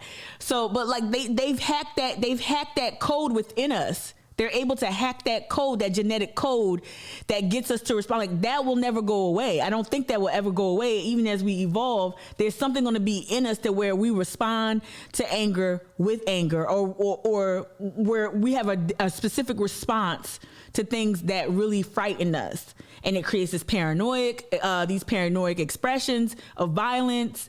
A lot of things like that. It's just really interesting. Yeah. Let me read I'm gonna let this play when I'm gonna read y'all's comment. In Wilmington, the Democrats unveiled a document called the White Declaration of Independence. Same facade, I see you. It contained an ultimatum. Cynthia Brown, whose descendants were in Wilmington back in 1898, is a historian at her church, where there's a preserved copy of the Declaration from the next day's newspaper. Wow. We will no longer be ruled and will never again be ruled by men of African origin. They would strip black men of voting rights. They would give white men a large part of the employment heretofore given to black men. Come on. And as for Alex Manley, we demand that he leave this city forever within 24 hours. Same facade. Thank you for putting a better point on the end of that tip. It is part of it's our survival instinct, right? Exactly, right? You don't think it's anger, you think it's fear that turns into anger. Fear response. Yeah, it's a fear response. I dig it. What's that mean? Oh, amygdala? Our amygdala? The next morning, hundreds of white men marched to the offices of the Daily Record.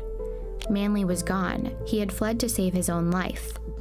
They set the Daily Record building on fire. Look at that, imposing with smiles. This is where it once stood. Where's the marker? Once the white leadership destroyed Alex Manley's printing press, they destroyed one way in which the African American community in Wilmington could organize itself and keep itself informed. At City Hall, the mayor and board of aldermen were forced out. There's 200 armed men in City Hall at the time.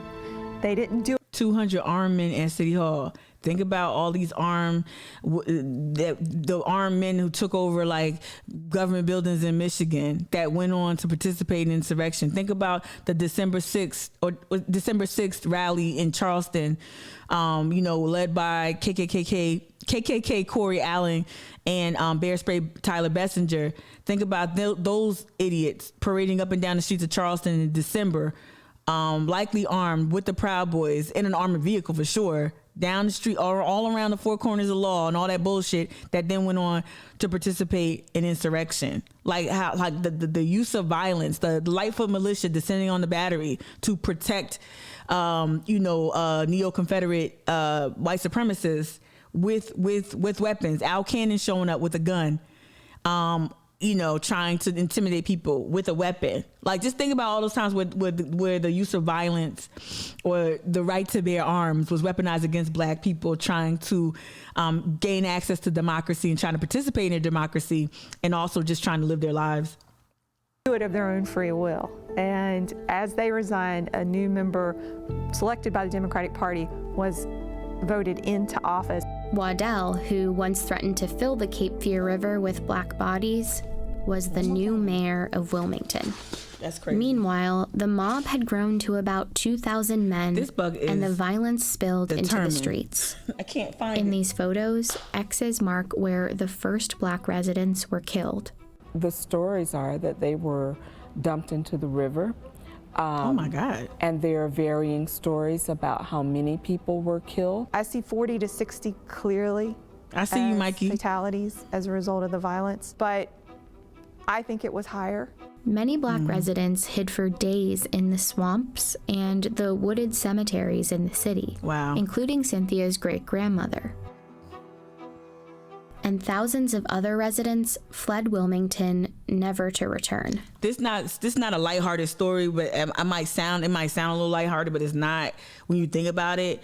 So like one thing my parents, left and right Twix, and I called them that because y'all know, well, some of y'all should know what I mean by that. If you ever watched the movie A Never Ending Story, and that couple that helps Atreyu get past the Oracle Gate, that's my parents. So sometimes when they argue, one of the more persistent arguments is my dad is from Wamala Island, South Carolina, so Charleston County. My mom is from like the New Bern, North Carolina area. So both, Southerners, both from the Carolinas, but very different experiences with Jim Crow. Very different experiences. Whereas my dad can outline times where he was pushed out of public spaces because he wasn't in segregated space. My dad can he can literally walk me through King Street and tell me, okay, I wasn't allowed to pee in here, or I used to live over here near the aquarium or whatever, right? Like my dad can point out all these instances of his displacement, of his subjugation, why he had to go ultimately move up north to New Jersey to join his sister, my late Aunt Vicky.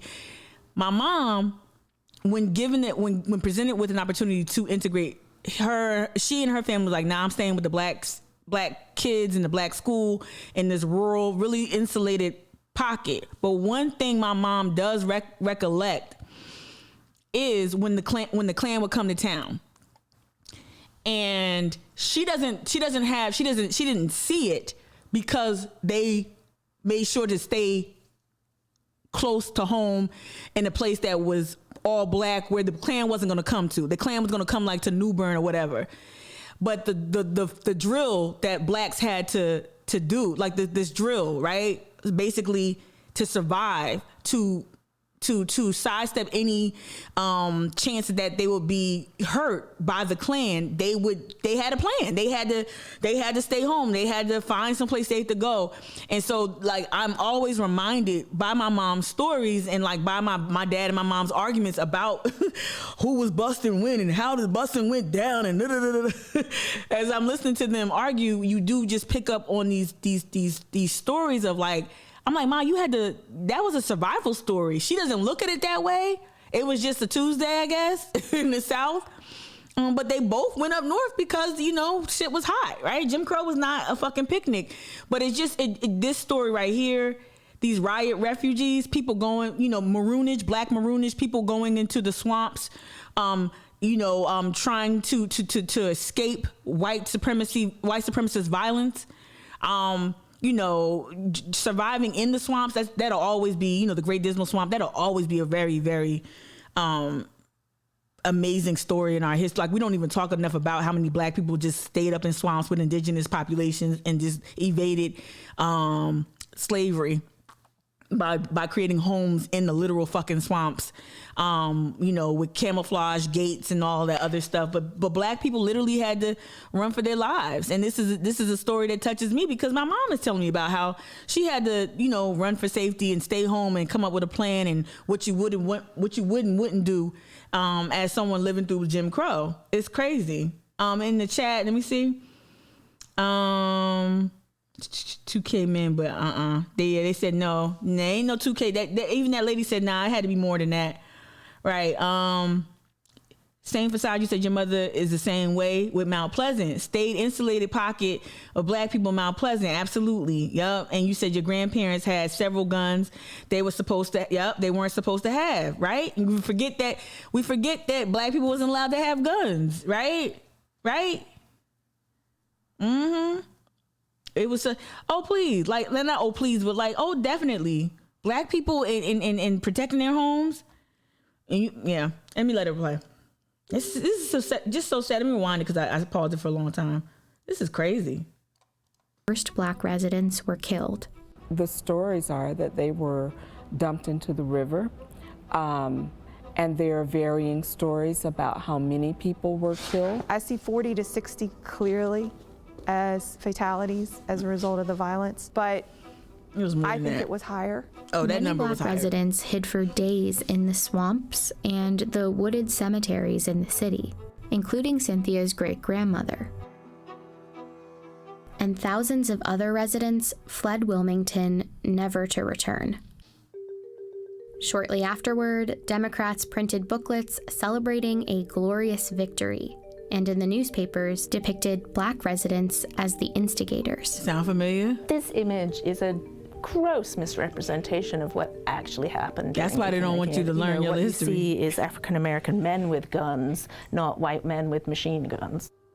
And they had machine guns. The city never regained its black majority population. You see that? Jim Crow laws like literacy tests and poll taxes that prevented black people from voting were immediately enacted, and Wilmington's spirit of black opportunity was crushed. Black political representation in the state was over. It would be 90 years until North Carolina elected its next black Congress member. Shout out Wilmington did a really great job of covering up a very dark past for a very long time. And while this story is super gross and super heart-wrenching, Charleston just does it really, really politely. This is where I'm gonna lose a lot of people.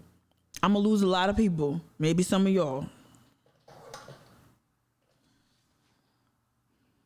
What's the difference between, to the loss of black political power, the loss of black people literally holding office, the loss of majority black, Wilmington was a majority black city.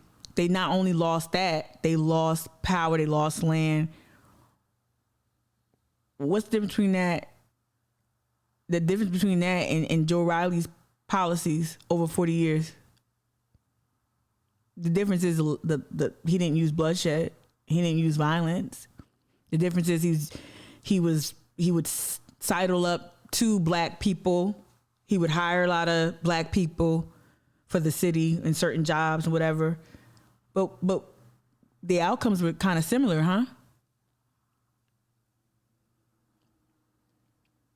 When I say mellow gangster, that's sometimes what I mean is like they gonna do it. They gonna cut your throat one way or another. Like they gonna find a way to get the same outcome.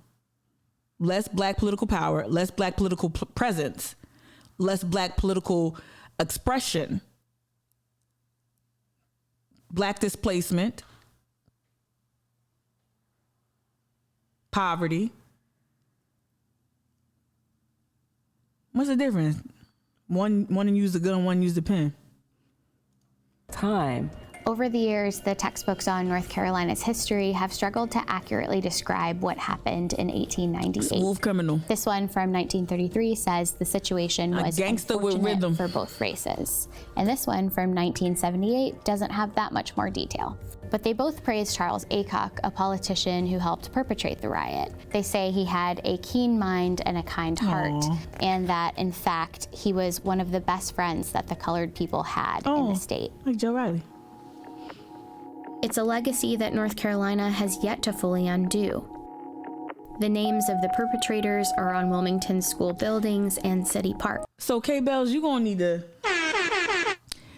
K-Bells, you gonna need to stop dropping gems. You gonna need to stop. Now listen! You gonna need to stop.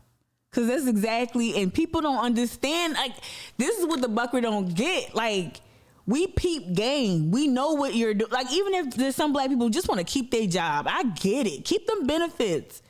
Keep that. You know what I mean? But even those who don't say shit be peeping game. You just get a couple of co-opted blacks to go do your bidding. And then you can say, I hired the black. I promoted the black. Right? I literally had that argument with a white friend's father at a party like years ago. It was like, oh, no, Joe Riley... when I would question his policy making, he would say, "Oh no, but he gave y'all jobs." I'm like, wait. Jobs ain't justice. Jobs ain't like it, right? Right? Okay, yeah. You want to silence us with some of us, right? Yeah, that pen is on B-Man. You said that pen is more insidious because of the lasting effects. Come on through. The inability to create wealth through equity, home ownership, right? That shit got lasting effects. And I'm not going to compare atrocities. I'm not going to compare the loss of life, at the hands of a white supremacist lawmaker. I'm not going to compare that to a loss of grandma's home. But like I'm not doing that like outright. But what I would say is like, so yeah, you lose a life. And then you also lose wealth. You also lose the ability to provide. You also it's sometimes it feels like the loss of life. It has one impact. It has one outcome, but the loss of the livelihood has another outcome. And again, they're not comparable. They're not apples to apples, but you get what I'm saying? Like that's why some people also understand, like, we don't stop making them martyrs. Like, some of these white supremacists got hip to it. Stop making them martyrs. By killing them, you making them martyrs. So we're not gonna kill them like that. We're gonna cut their throat on policy. You feel me? Like they know they've adapted. That's why you gonna have a better Trump. You already see him coming up. You already see the youngkins and shit coming up. So you're gonna get a better Trump. A smoother gangster with rhythm. Not my phrase, I borrowed it from somebody else, but you get what I'm saying. You're gonna get somebody who do got rhythm, you're gonna get an alt-right, a far-right, charismatic, suave, attractive, bushy-haired, cute wife, adorable kids, a vest, a Yeti mug. You're gonna get that. The same policies as Trump, the same political beliefs, the same bullshit. Like, it's going to be like Josh Hawley with a tan and a better personality. You feel me? But the legacy is also... K-Bell, stop. He's so good today. Yes. Come on. Bigger than those names. turn on the news, and the state's long history of political suppression. Yeah, Evelyn, I saw that. Yep. Echoes. And we turn to a strict new voter ID law in North Carolina. And racial South Carolina. gerrymandering and a push for new voting maps. The court says the Republican-led legislature redrew congressional districts. I never watched this to the end, but look at that, how they tied into policy and gerrymandering and restricting access to the ballot, right? Along racial lines, violating the Constitution. There's a tremendous amount of intimidation that is still felt by the black community. It doesn't have to be mass mayhem. And what did Jacova Williams, what did her study, what did her research at LSU tell us? That where there was tremendous violence, lynchings against black people, you still feel you can see you can take areas, you can take a map of where lynchings occurred in the South and overlay it with a map where there's low black voter turnout, and you'll see it'll just overlap like, oh shit, I wonder why, what's going on? Because there was huge political violence there done generation that was experienced over generations, and grandmas are telling the tale. My great aunt told me stories. My granny told me stories. My mama's telling me stories that I'll pass on to my family. Like it just, the past informs the present. That's a good way to, let me let the black woman finish. And violence in the streets. The strategy shifts towards designing state laws in such a way that you could exclude blacks from voter participation. The subliminal pursuit of continuing the white Declaration of Independence. And if you don't see it for what it really is, it can happen all over again. That part, that's where I want to land. Here we go. So again, Post and Courier chose not to print on the front page. They chose not to print on the front page a retrospect. They printed the retrospect they published a retrospect on January 1, on New Year's Day. This is when this piece by Avery Wilkes and Nick Reynolds was published on January 1. They chose today not to even acknowledge the insurrection's 1 year mark. Instead, again, that algorithm of violence, they want to rehash the whole Calhoun bullshit. State newspaper is covering the insurrection. I could go probably to the New York Times covering the insurrection, CNN, MSNBC. Everybody's covering the insurrection. Biden giving an address. Everybody's talking about this. Crickets, right? But at least what Mika they wrote about it. Let's read about it. So South Carolinians left their fingerprints all over the events surrounding January 6th, this January 6th Capitol riot. I like when they start out the gate really strong. Like, I like that. Because, if it was JBH and Thomas Novelli, it might have been on a brisk January day. I find myself at Hampton Park staring at where once they usually start off with that bullshit. Now get to the meat, the gristle. South Carolinians left their fingerprints all over the events surrounding the January 6th Capitol riot, raising fortunes for some while leaving others on the brink of political peril or prison time. All right, from stoking the fires of unrest to storming the seat of our nation's democracy, the Palmetto State residents played pivotal roles in the events of that day and the fallout that followed. See, no hedging, no romper, no asymmetrical bullshit. Let's talk. Let's just get to it. I'm not saying that the whole piece, I didn't even read the whole piece. I'm reading it with y'all. I'm not saying the whole piece is like fire or nothing like that. I'm saying that when you start out, let's call a thing a thing. Let's stop with the cute shit and just go ahead and report the fucking facts. There was a caravan that left. The FBI knew, didn't do shit. Dudes came back, sitting up in our city council, sitting up there having all these events all around town, riding around unchecked all around town, participating in our process. Don't even live in Charleston, KKK Corey Allen, posting videos, no nothing, impunity, right? Let's talk. Stand beside what you say. Yeah. Oh, definitely. That definitely with the Tim Scott tape. Well, yeah. A vested Yeti mug. Sorry, I'm just reading the late comments. Okay, let me keep going. All right, from stoking fires of unrest to storming the seat of our nation's democracy, Palmetto State residents played pivotal roles in the events that day and the fallout that followed. Their ranks include some of South Carolina's most powerful politicians, well-connected operatives, and everyday people caught up in a swirl of outrage. What I really found offensive about the Nancy Mace piece, y'all, from last year, was that it didn't talk about her complicity. It not in that way that I talked about that benign complicity that comes with like apathy and like being indifferent. No, bitch, you were like literally enabling Trump for fucking years. And you try to make a political calculation saying, oh, this is the breaking point, so I gotta jump off ship now. Nah, sink with that ship, rat. Sink with that ship. Sink with that ship. You was on that ship, rat. Stay on that ship. Stay on that ship. No, we ain't no room. Titanic, ain't no room on the lifeboat. Nope. Nope. I don't care if you have a child. I don't care. Dan Le Batard fans.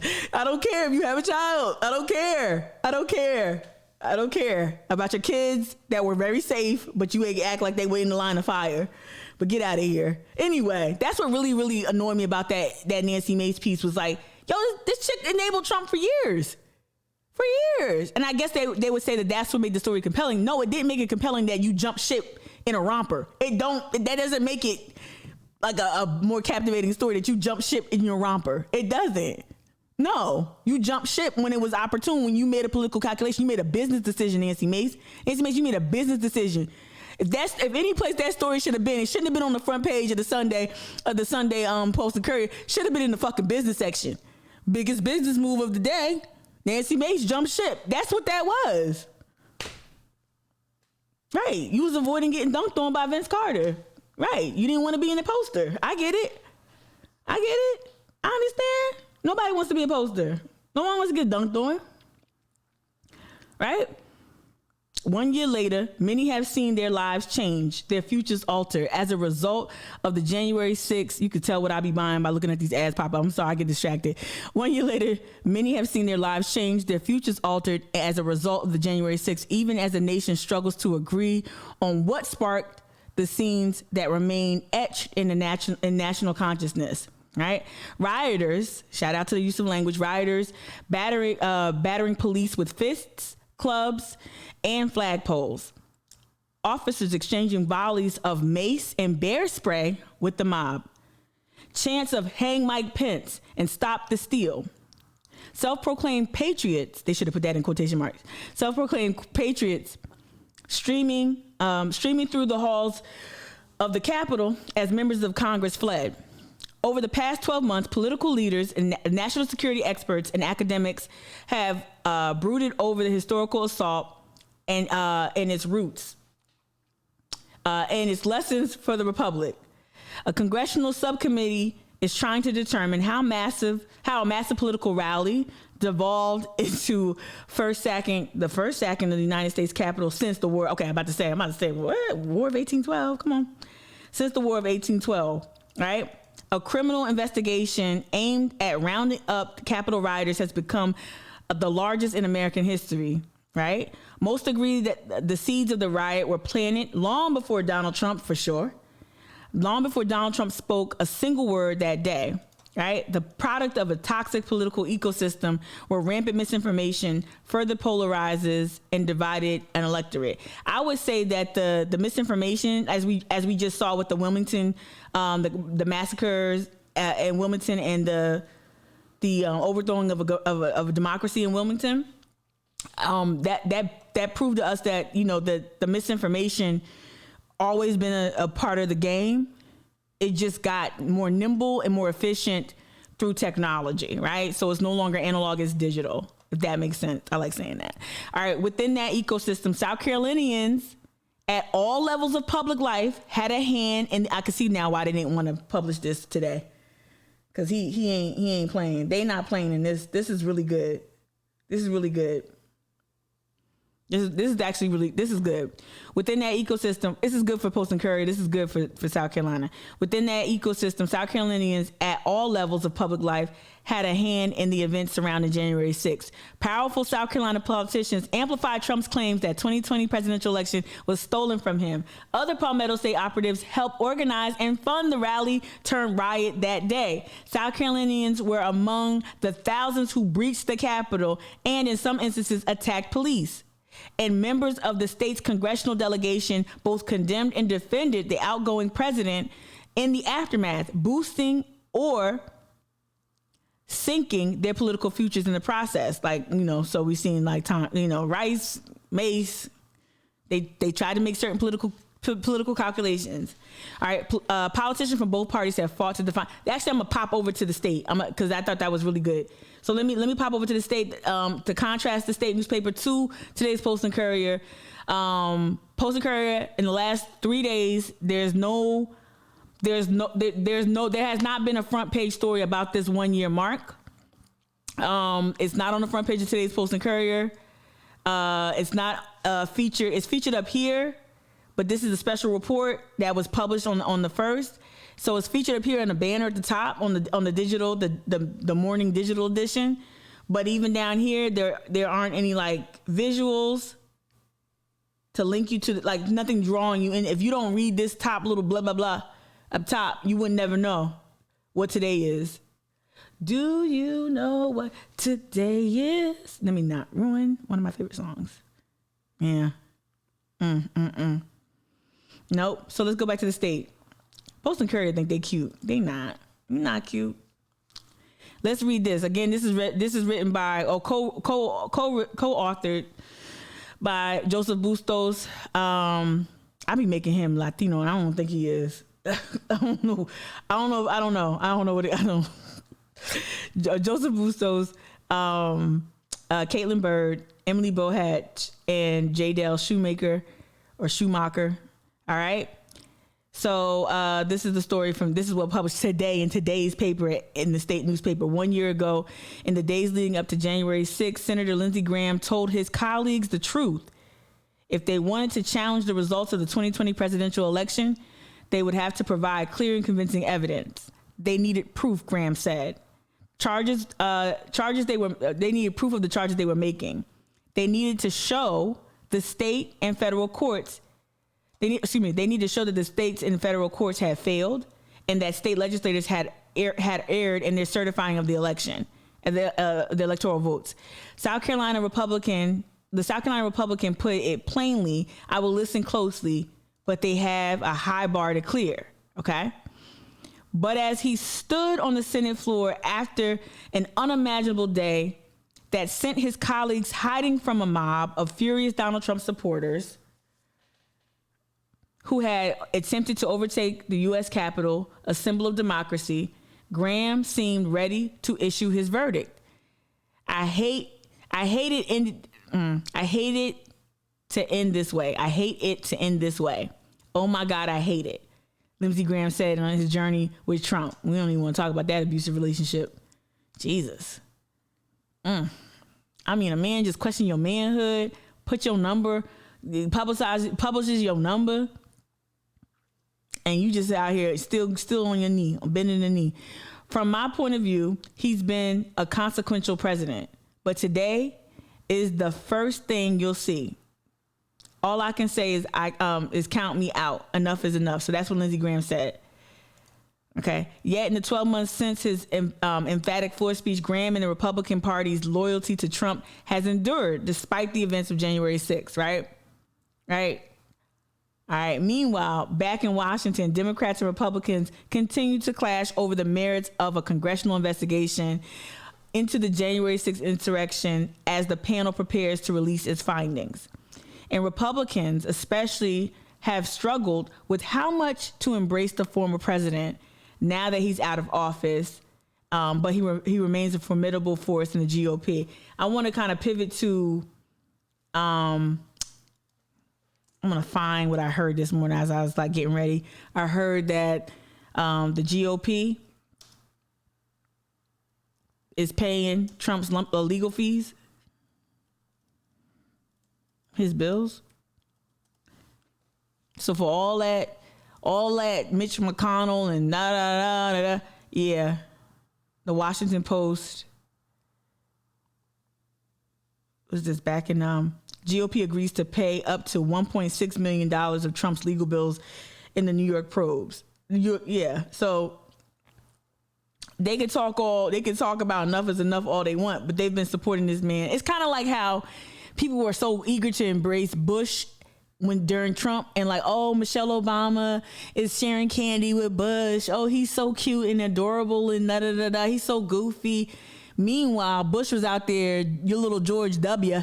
was out here campaigning for those Supreme Court picks. Right? Like, we just love falling in love with this fugazi ass narrative that, oh my God, he was just, forget Iraq, forget Katrina, forget, all that, forget the Patriot Act. No, he's sharing your Werther's original with Michelle Obama. Like, nah. Nah.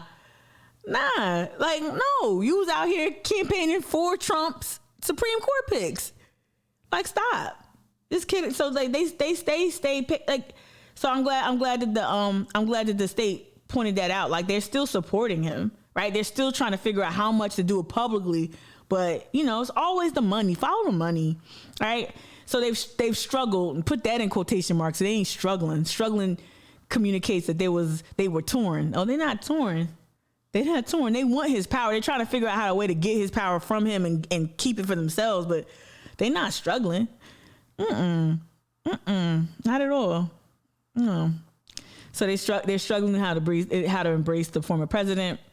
He's out of office. Yeah. All right. So let me see. South Carolina's 8 GOP congressional members, some who spent months sowing doubt in the election process, now appear reluctant to revisit that day. And the impact it continues to have on American politics and their own political futures. Just 2 Republicans in South Carolina's federal delegation agreed to speak to the state for this article about the riot and the efforts during the last year to investigate it.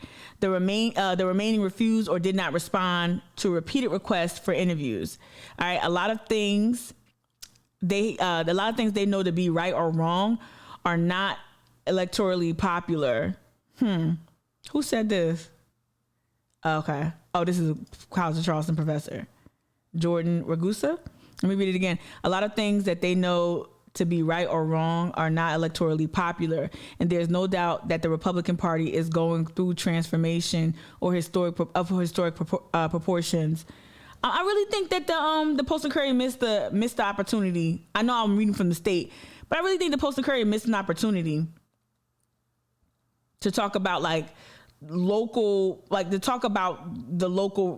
today, to kind of talk more about I didn't finish this piece by Avery Wilkes and Nick Reynolds, but I think by choosing not to print any story today. Now, and y'all keep me honest, if it's in today's written, I pulled up the paper. It's not on the front page at the very least. If it's inside, okay, let me know. But I think there's a missed opportunity, especially looking at how certain political factions have kind of amassed more power. I'm thinking of the Citadel's Republican Club and some other Republican factions that are not just younger, but there's so much political power that actually was created by the insurrection. And some people thought that the insurrection would sink Trump. That's what his kids thought in real time. That's why they were texting him, tell dad to stop. Someone please tell my dad to stop. Please. Mr. Meadows, tell my dad to stop. The reason why him and Laura Ingraham and all of them was texting and tweeting and shit, or texting rather, and messaging, was because they thought it was over. They didn't know. They underestimated their own rabid faction's taste for blood, right? Let me get back in the chat and see what y'all been saying anything, right? You so silly, K-Bells. Well, we talking about when Lindsey Graham took to the floor? His breath, probably. Yuck, mouth. All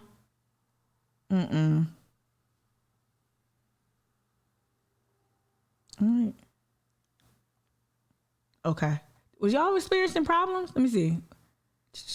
Okay. Never mind. You said I'm back on. Oh, wait, he's not getting. Okay. Oh, yeah. I see what you're saying. Now, I'm sorry. I thought you had a problem with the thing. I got you. All right. What I want to do is, damn, I think I'm going to wrap up, but I thought I was going to do more on redemption. I mean, I think we get it. I think we get redemption. I think we get how we got from how we was about to be in some real dope. The Reconstruction period was the most The Reconstruction period was the most progressive moment in our nation's history. And so now we know how we did that whole U-turn coming out of the Civil War into Reconstruction, and then the redemption period happens, and we go right back into something that's similar, slavery by another name, in terms of Jim Crow, apartheid in America, apartheid that my parents fled from, right? I kind of want to end on Reconstruction because there's so much South Carolina history in Reconstruction, but I honestly want to go to like contemporary, like I want to check in on MSNBC. Why they call it MSNBC? They still Microsoft? Damn. Okay. See, I can't. Sometimes they just anger me and how they cover stuff. Some of our members. I don't care about Hannity no more. Okay. So did I not do the right thing and show this? I guess I didn't know he was supposed to speak this morning. Or was this yesterday? Was it yesterday? Totally don't consume news like a normal person. All right, here we go. Let's play this. Let's play some contemporary stuff. This was 1 hour ago. This is Morning Joe. And then we're going to bring it up. Democrats are hopeless. They're never voting for anything. Y'all know how painful this is for me to watch Morning Joe with y'all. I can't. Not even one vote. But we're going to try and give our Republicans, the weak ones, because the strong ones don't need any of our help. Oh, I got you, K-Bells. We're going to try and give them the kind of pride and boldness that they need to take back our country.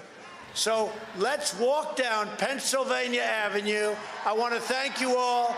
God bless you, and God bless America. The president bears responsibility for Wednesday's attack on Congress by mob rioters. He should have immediately denounced the mob when he saw what was unfolding. These facts require immediate action by President Trump. Accept his share of responsibility.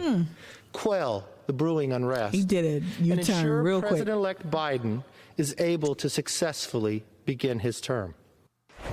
When I talked to President Trump about, I was the first person to contact him when the riots was going on. He didn't see it. What he ended the call was telling me he'll put something out to make sure to stop this. And that's what he did. He put a video out later. Former President I love you guys. What, inspiring the what did his video say? I love you guys. You're wonderful. Go home, get some rest, get a pillow from my friend. All right. January 6th attack of the Capitol, the Republican repudiation of their leader in the immediate aftermath, and how quickly they forgot just a few months later. Good morning and welcome to Morning Joe. It is Thursday, January 6th. With us, we have the host of Way Too Early and White House bureau chief at Politico, Jonathan Lemire, Pentagon correspondent with the New York Times, Helene Cooper. Oh, I don't want to watch this. I don't really want to watch this. I just wanted to sorry if you wanted to see that. I'm sorry. I want to go to Joe Biden because they just posted a minute ago. Madam Vice President. Oh, so he spoke this morning. I'm sorry, y'all. Somebody should have told me. I don't consume. Okay. So Kamala spoke first. They frenemies like a motherfucker. You can't tell me there been beef. The beef. She cooked the beef on that stage, on that debate stage, but they don't fuck with each other. I know COVID protocols and shit, but they frenemies. Why would she leave? Wouldn't you just stay there like somewhere between one of these? Right? Wouldn't the vice president kind of stay? Let me stop. Okay. Our fellow Americans. Oh, she's there. To state the obvious. No, she's not. 1 year ago today, in this sacred place, democracy was attacked. It's not funny. Simply attacked. The will of the people was under assault. The Constitution, our Constitution, faced the gravest of threats.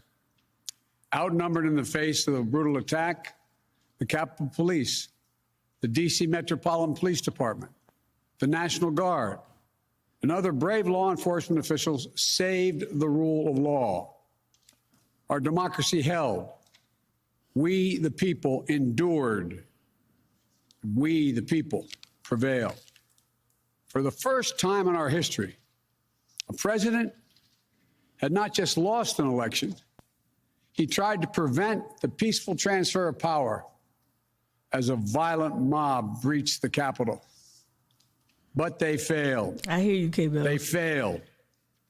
And on this day of remembrance, we must make sure that such attack never, never happens again. I'm speaking to you today from Statuary Hall in the United States Capitol.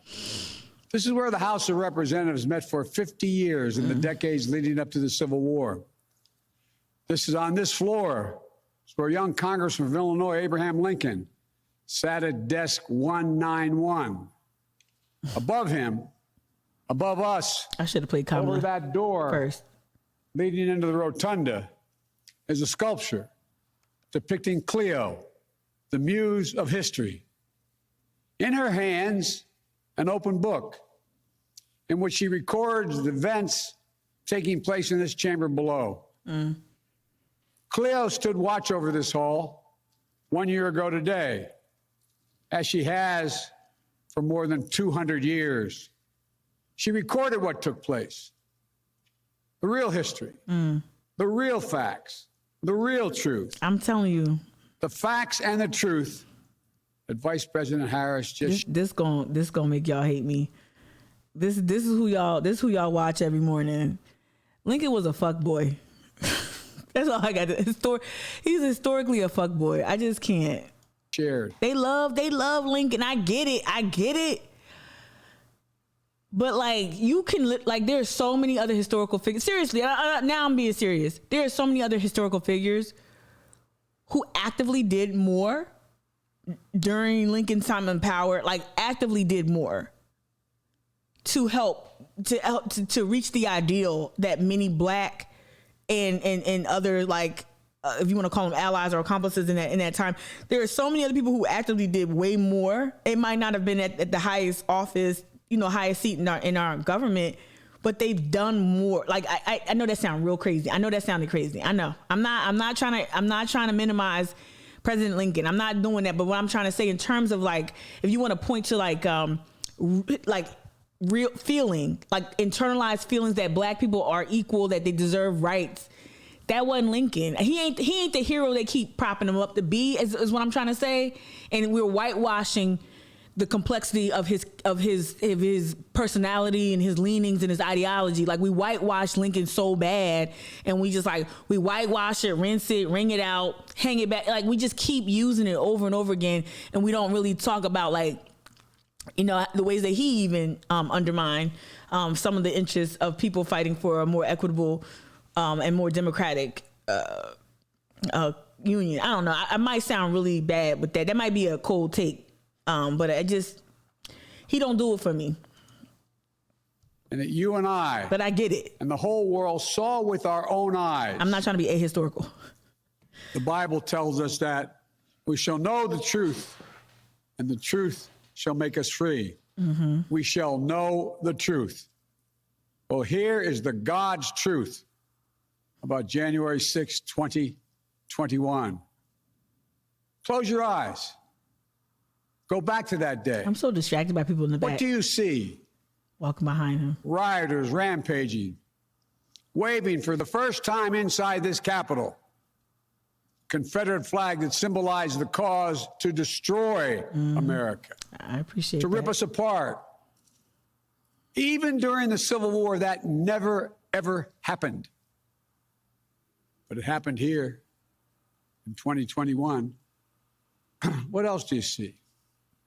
A mob breaking windows, kicking in doors, breaching the Capitol. American flags on poles being used as weapons, as spears. Fire extinguishers being thrown at the heads of police officers. A crowd that professes their love for law enforcement assaulted those police officers, dragged them, sprayed them, stomped on them. Over 140 police officers were injured. Oh, mama. We all heard the police officers who were there that day testify to what happened. One officer called it, quote, a medieval battle and that he was more afraid that day than he was fighting the war in Iraq. They've repeatedly asked since that day, how dare anyone diminish, belittle, or deny the hell they were put through. You know, those testimonials from the officers there really, they did a number on me. Just their firsthand accounts, especially the one that was being crushed by the door. His testimony, I can't remember his name, but y'all know what I'm talking about. The one that it stays stuck in your mind, how he was screaming for his life, being crushed, and you saw, I think he was bleeding as well. His testimony, I felt, was so real, and just like he wasn't, it was no performance. There was just like pure, just emotion, and it really did something to me. It left a distinct impression on me in terms of like his recounting of what happened, and he held no punches with it. But all of their testimonies were powerful. But I thought that the gentleman that the officer that was unfortunately wedged in between the doors, you know, trying to block the insurrectionists, I thought his testimony was compelling. Right, loser cause, yeah. We saw with our own eyes. It's almost over. We're going to flip the Kamala after rioters menace these halls, threatening the life of the Speaker of the House. Wait, is it almost over? Yeah. Literally erecting gallows to hang the Vice President of the United States of America. Which is wild. Okay. So they're just doing extras. So let's go to Kamala. See, I'm sorry, but that okay, so he stood behind her as she gave an address, and then she dipped. That's just weird to me. When I meet with young... Usually, like, the vice president, don't they just stay there? Didn't Pence just sit there and nod the whole time when Trump would say dumb shit? And Pence would just be there. Pence would just be there like... right? So this is... How many minutes is this? This is 3 minutes. Let's get to it. People, they often ask about the state of our democracy, about January 6th. And what I tell them is January 6th reflects the dual nature of democracy, its fragility and its strength. You see, the strength of democracy is the rule of law. The strength of democracy is the principle that everyone should be treated equally, that elections should be free and fair, that corruption should be given no quarter. Why is everybody walking in this line? The strength of democracy is that it empowers. During Joe Biden time, like, you keep seeing people back here, like, it's a whole ass national, like, historic, this is going to be in, like, the archives. Like, why are people walking back there? I don't know. It's just, I'm getting distracted. Sorry, y'all. I'm sorry. Powers the people. And the fragility of democracy is this, that if we are not vigilant, if we do not defend it, democracy simply will not stand. It will falter and fail.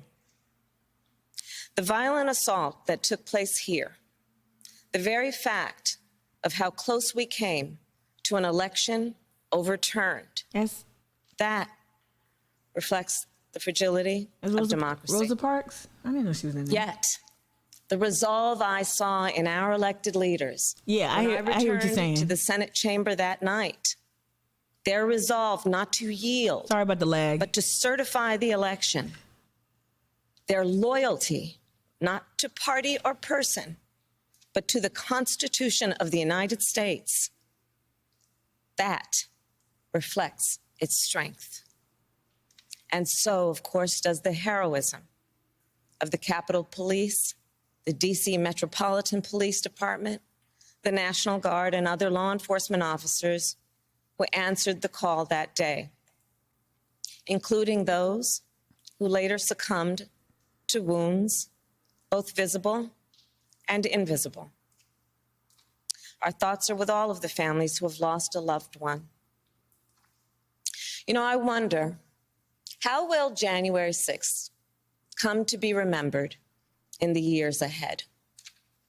Will it be remembered as a moment, I want to see the handoff, that accelerated the unraveling of the oldest, greatest democracy in the world. And what's y'all reaction to this? Or a moment when we decided to secure and strengthen our democracy for generations to come. The American spirit is being tested. The answer to whether we will meet that test resides where it always has resided in our country, with you, the people. Yeah, I don't. One thing I know, it sounds like every day I hop on here and offer up a hot take. I don't like. Sometimes I guess sometimes I do participate in hot takery.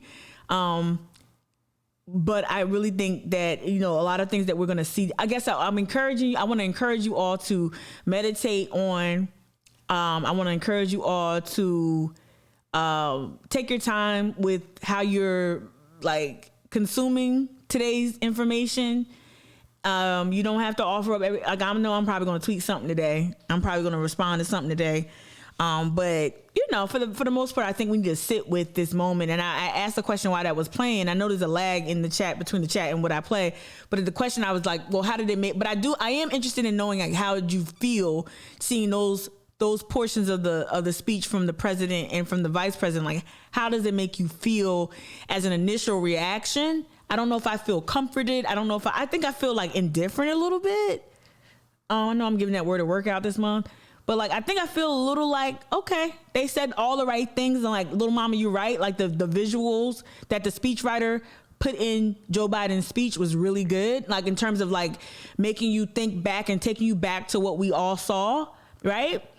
I think that's important. And so I reacted and responded similar to you, Nicole. But beyond that, how do you feel? Let me see what y'all writing in here. Brianne, you said, okay. I guess I don't know what you responded to because of the lag. Joy, you said, I'm glad she acknowledged the officers, but I think she's being too gentle. That's the thing. And Kamala, I'm not really sympathetic like that because I was so not a Kamala fan, on some other shit.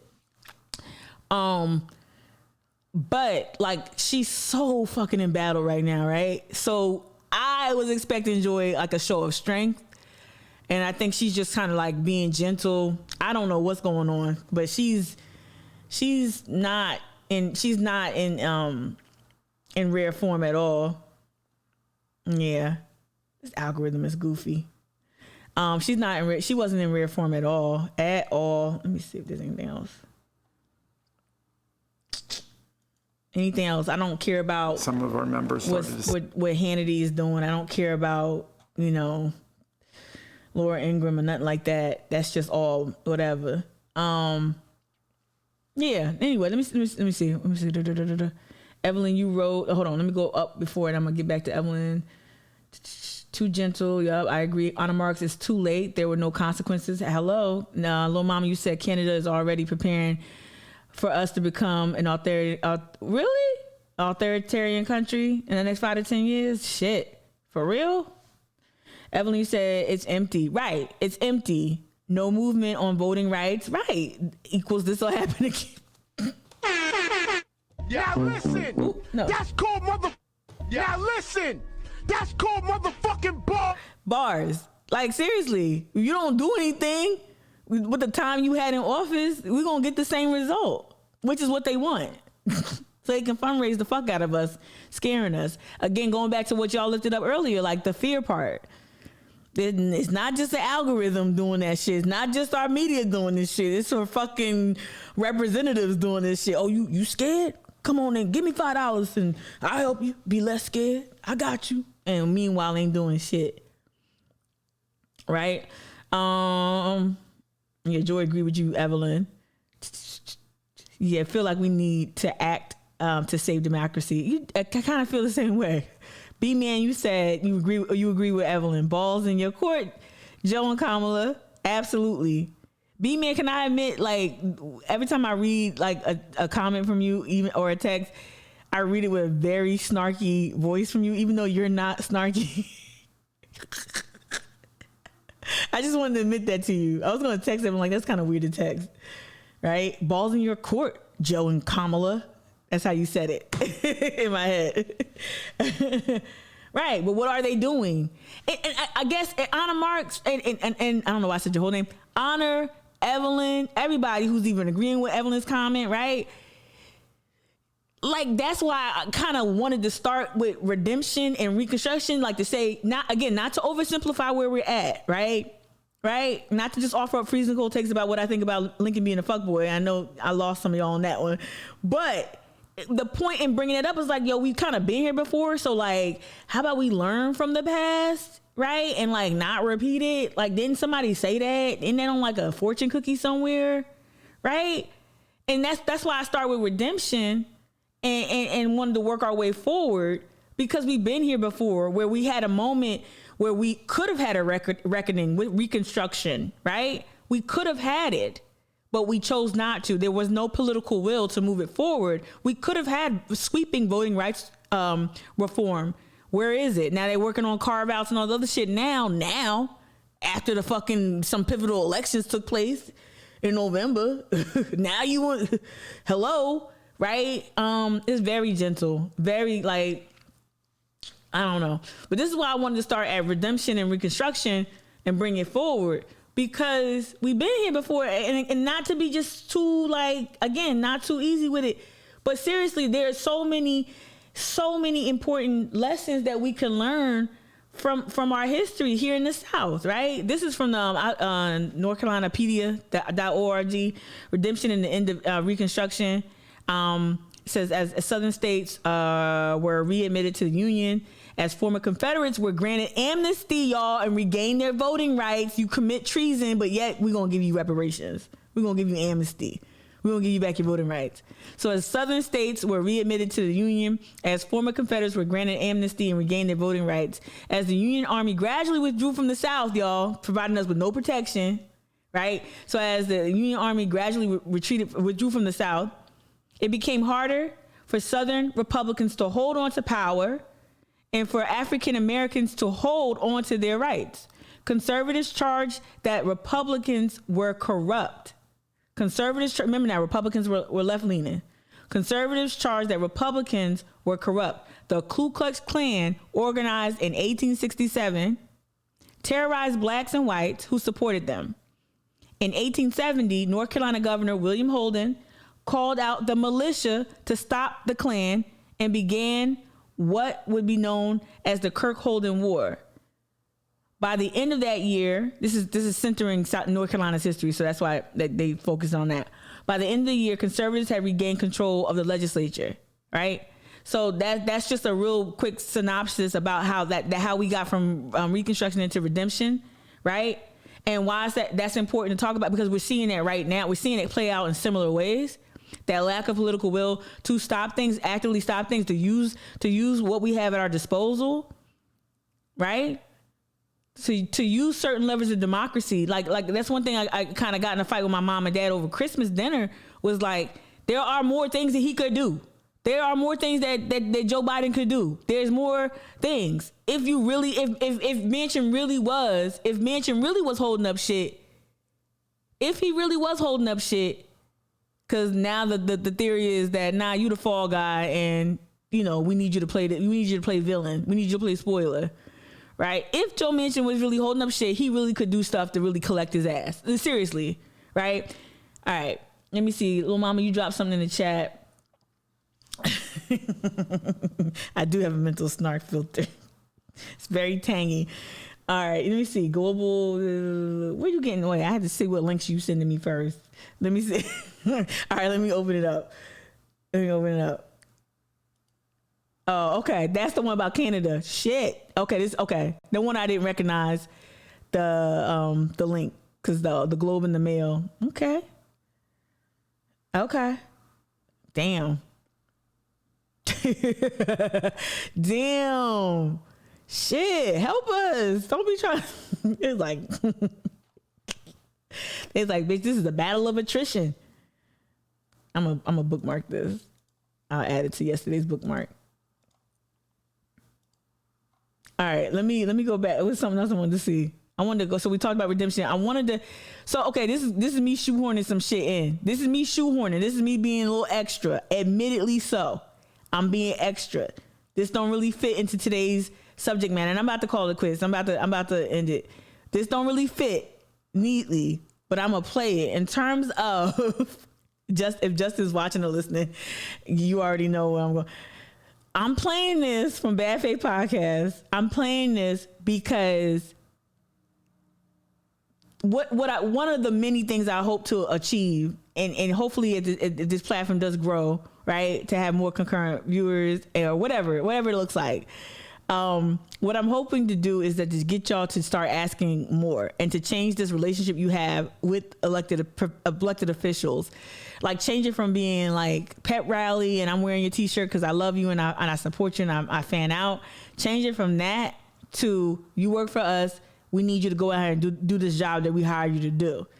And why does that fit with today's narrative? Because there is no, to go back to Evelyn's comment, do something, right? And somebody else said it too, like we actually need to do something. How about I think Brianne, you said like you feel like we need to act to save democracy. And so this conversation or this framing to me put a battery in my back to kind of reiterate that message and continue to drive that home to y'all. So this is the excerpt 2 days ago, Bad Faith Podcast. I loved it. Some people probably don't like it. I know people struggle with Bree. All my friends struggle with Bree. All my friends. I'm talking about my black friends who work in politics. But I love it. This was a good, and Teslin too. People really struggle with Teslin. That's something I peeped early. But this is the and I'm gonna kind of be a little more self-indulgent after I play this. But this is where we need to be. Like when it comes to demanding voting rights legislation, when it comes to demanding, Build Back Better and the bills not be separated. When it comes to demanding things that get us positioned better, I guess politically, this is the kind of energy we need to have. But now let's bring this into the whole January 6th conversation. We need this legislation to pass because we're trying not to repeat so much of what happened, the last year of the Trump administration and on January 6th. We need some of this legislation to protect us from the threats that were mounted or expressed during the insurrection. Seriously. And that's not me being janky with the connecting this clip to what we're talking about. We need this. So that's why it's important to kind of like listen to this clip. I do want to ask while I have if you haven't already. I know that you are, you have a relationship with Charlamagne and are more in the world of the Black media space than some of the people who I know listen to this podcast. What do you make of what happened? Quick time out. Nicole, Lil Mama. So you said you've been reading a lot. You've been reading about how they will accept political refugees. I also want to encourage and invite y'all to read about the Fugitive Slave Act. So I talked about redemption, right? But before slavery was over and whatnot, there were certain states like Michigan where you could escape the South and seek refuge in Michigan. And a lot of people go to Michigan because the rules around like Black people being enslaved were different, right? There was a Fugitive Slave Act, and then where Michigan is on the map, and how close it is in proximity to Canada. I want to invite y'all to read more and learn more about the Fugitive Slave Act and folks Black folk who evaded bondage, who evaded or fled enslavement and sought refuge in Canada. Now, Canada's not perfect. And there's tons of white supremacy and there's tons of anti-indigenous shit going on in Canada. Like, there's no utopian. There's no enclave in Costa Rica. There's no island off the coast of shit. There's white supremacy everywhere, right? But there are some places that were and are safer for Black people or people of color to exist. And at that time, Canada was definitely a safer place. So I really invite y'all to really study the Fugitive Slave Act and I want y'all to start studying Black fugitivity. Black people who actually resisted bondage in these different ways. I really want y'all to study that and study how these other countries like Mexico and Canada, how they provided us with with a home when we were fleeing the either the redemption in South too, like when the redemption period after slavery, but also during the time where all this legislation was like basically you could kidnap any black person regardless if they were enslaved or not. You could kidnap any black person and enter them into bondage. You can come up with and create a whole lie. Oh yeah, she was on this plantation in the Caroline colony, and and you can have somebody white come and lie and corroborate that lie, and y'all seen the movie 12 Years a Slave? Oh, y'all don't fuck that movie, but the actual firsthand accounts of the Solomon figure, that's how they did. They would kidnap you and enter you into bondage. So there are countries who provided a safe haven for black people. Long way of saying that. Sorry. But anyway, back to this. In that exchange with Simone Sanders interjecting the way she did in an interview that, if you watch the whole thing, was largely friendly, and it seemed that Charlemagne was largely supportive of the vice president. Against Joe Manchin, though. Oh, God, I want to know who's the real president of this country. Is it Joe Biden? I'm playing this for a reason. I'm sorry, I interrupted. I don't think the vice president can hear you. It's Simone. Simone. I'm so sorry, Charlemagne. We have to wrap. She can hear me. And Charlemagne ain't gonna give you nothing. Ain't gonna give you nothing hard. Okay, so I'm sorry. We got to wrap. Oh. So I'm sorry to interrupt. They're acting like they can't hear me. I can hear you. Oh, so who's the real president of this country? Is it Joe Manchin or Joe Biden? What do you think happened there? What was the comms Yeah, I'll tell you exactly what it is. Simone was being Simone. I mean, let's just go ahead and say it. And this is kind of going back to what we talked about in the beginning about these lived experiences in the room, and how you get to portray to be one way on. We're gonna get past this cultural conversation part, and at the tail end is where I really want to tie it into today in terms of demanding more from our elected officials to us establishing the tone, establishing what we want, and asking for, demanding what we want. How do we as black people, specifically any black people watching right now, how do we transcend the category or transcend the distinction of being the captured electorate, right? How do we transcend that and actually turn it into political power, right? How do we demand more? And so we're going to get past this cultural conversation. Basically what I'm trying to say, this is how black people talk about black politics, right? We're going to get past this and then tie it into where we are. Like, why isn't the appetite? Why isn't the political appetite? Why isn't it so that Joe Biden, you can't keep him from sweeping legislation? Why is it that there is no appetite, there is no will to bring about sweeping changes? Why isn't it? Because we don't hold them accountable. It's because we don't hold them accountable.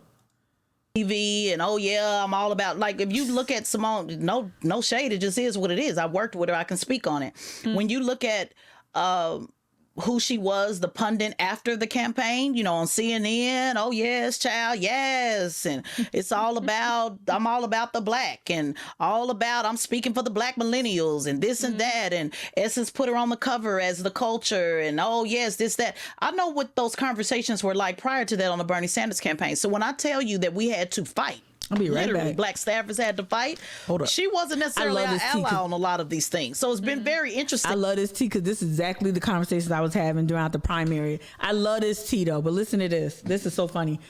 To watch unfold what the black original staffers already knew. And I said this publicly. People say, oh my God, I expected so much more out of Simone. She works for Kamala Harris the same way she worked for Joe Biden when she was going to tackle that guy. I've watched her almost tackle somebody behind Bernie Sanders. That was the first time that Charlemagne actually hosted a forum in Harlem, New York. And we were at the Apollo, and a black guy got up and asked, Bernie, what's up with you and black people? And Simone jumped up, and so did Senator Turner. Jumped up, literally, physically jumped up to almost go in front of Bernie Sanders to argue with the black guy. And this is what I'm telling you about when people on the outside see that. When somebody's challenging him and you got your black folks jumping in front of them. It was no different when jumping in front of Bernie or Joe Biden or Kamala Harris, to defend. She is doing, going back to that worker thing that you're talking about, she's doing what a worker does, which is protect their principle. The difference between me, Bree, is I work for myself. And that's why entrepreneurship matters in this space, because literally no one owns me. So when we hear unbossed, unbought, I'm unbossed, unbought. No, not really. It was Kamala Harris. Yeah. I couldn't believe she appropriated that. But I'm talking about even these surrogates. Even these surrogates. Yeah. And even these politicians. What I also think is useful about this conversation is that for white folks who don't always need to have entree, because this is a public conversation. This is posted all over 12,000 views or something like that, and so this is for public consumption, right, for everybody. But the one thing I think is very useful about this conversation is that you're going to hear political point of views that aren't really familiar, or not similar. Rather, they're not similar to what you'll typically hear from South Carolinians, notables within the party. So that's number one, right? That's number one. The other thing is, I think this is useful. You get to see how Black people, really, we're not a motherfucking monolith. We really are not. We really are very different, especially Black women, powerful Black women who've been behind the scenes, who've worked, who've done some really amazing work. It's really, I think it's refreshing to hear that, even if you don't agree with what she's saying, even if you don't think she landed her points, there's something very useful for you guys, for everyone who watches and consumes my content, to see Black women in this mode right here, right? In a mode different from get out the vote, guys. Let's go. Let's get out the vote. Let's go. Democrat. Any blue will do, right? And not just a progressive voice. And she's not progressive. She's independent. Teslin is. It's really important to hear this. I don't always agree with what Teslin says and her decisions to be on Fox and stuff like that. I really don't think that that's the way to go. But I hear what she's saying, and I respect where she's coming from. But I think it's useful also too, because she's telling you what I think this conversation is useful for today on January 6th. Why it's useful is because you also get to hear someone tell you that the game is smoke and mirrors. So once you know that the game is smoke and mirrors, which is something I try to help you all see too, once you understand how much this is just really marketing, like how they all really are just some kind of cola, some sort of dark cola. One just got Pepsi on it, one got Coke on it, one got, I don't know, whatever the other, Shasta, I don't know. like they're all cola though, right? They're all the same thing with different packaging, and to a degree, right? I know I'm being overly general, but so when you take out the smoke and mirrors and you just reduce it to legislation, to policy, when you start looking at policy over the politicians, you will win. You will have more clarity. If you just keep going like yay, that's not, you just become part of the cheer squad. That's not helping build any power. You amplifying the tweets of a candidate is not going to help. Amplify their policy. No shade. I love y'all. Hey, you over there. Yeah, you that watches quietly and doesn't ever comment, because I'm gonna call out people who comment and say hi and say your name. Yeah, you who have a 10 years relationship with me on Twitter, or have a 10 years relationship with me in my point of view. I'm talking to you right now. That campaign showing you love is conditional. They amplifying your tweets is conditional. Them giving you a little modicum of proximity, some surrogacy, some exposure is conditional. Make sure you are pushing. If you are close to a campaign or you close to a candidate, make sure you are steadily pushing them to craft better policy. Stop falling in love with them amplifying your tweets from a verified account. Stop falling in love with the attention you're getting, with the easy takes that you just keep on. Yeah, that's cool. I mean, you can do a little bit of that. But I'm looking at you and waiting for you to to drop the policy points. I'm just waiting, right? So oh, Mika, you talk too tough. You don't support. Why are you trying to undermine the Democratic Party? I ain't trying to undermine shit. It's Coke and Pepsi, right? It's the policy I'm interested in. And let's say when I had a comment about Annie Andrews, one of the things I got in my thread was, well, you should see her.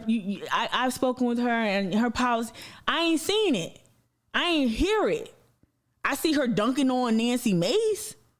I see her posting with her kids with books instead of guns. That was corny. Like that. Okay, yeah. You're less like I'm gonna need to see some policy. I've seen the software do its job. I've seen the fundraising. Where the policy at? And so we have to change our relationship with these politicians and change our relationship with these election cycles as well. Like stop. Like stop waiting to receive and start dictating and start creating the public appetite for more. That's why I think it's useful to see Black women at these different ends of the political spectrum talk about policy making, talk about policymakers in this way, and stop getting so like caught up in what MSNBC puts on a thumbnail on YouTube. It's all to get you in TYT and bad faith. Like just kind of drill down deeper. Just drill down a little bit deeper, right? Donors give them money. So you owe, when we hear, oh, they're donors. I had that conversation with Senator Turner before. I said, the progressive have donors too. Yeah, who's been saying that over here? Who been saying that over here? We got donors, got dark money, got everything you pointing out. The Trump's got dark money, the Kochs, we got it over here. Right here. We got donors too. You keep seeing the same talking heads on MSNBC. You don't get how that work yet? You don't get how that work? Why you keep seeing Bakari up there? Why you keep seeing Latasha from Black Voters Matter up there? No shade, just is what it is. Ain't no indictment on them as a person. Like just let's have a different relationship. Even a year later, let's have a different relationship now. There should be an appetite. There should be a sweeping public, like there should be this overwhelming appetite to reform the system while we have 4 years. But there isn't that. And you have to ask yourself why. Not even 4 years, because, the midterm's coming. Your base they're your owners too. And I think it's worse to take these progressives who don't keep their word. They're the worst to me. You know why they're the worst? Because you took that woman's last $2, literally her last $2, and you went to Congress and you folded. To me, yeah. Well, let's talk about that as the last thing. Then that's a perfect segue, because there are a lot of people listening to this podcast. There are a lot of people on the left who are feeling exactly that way, that they really believed in Bernie. They believed in these progressive Congress members and members of the squad. They committed. They gave their last $27, and that they did not stand up for them at various moments over the course of this past year where they could have, where they had real leverage, and they folded.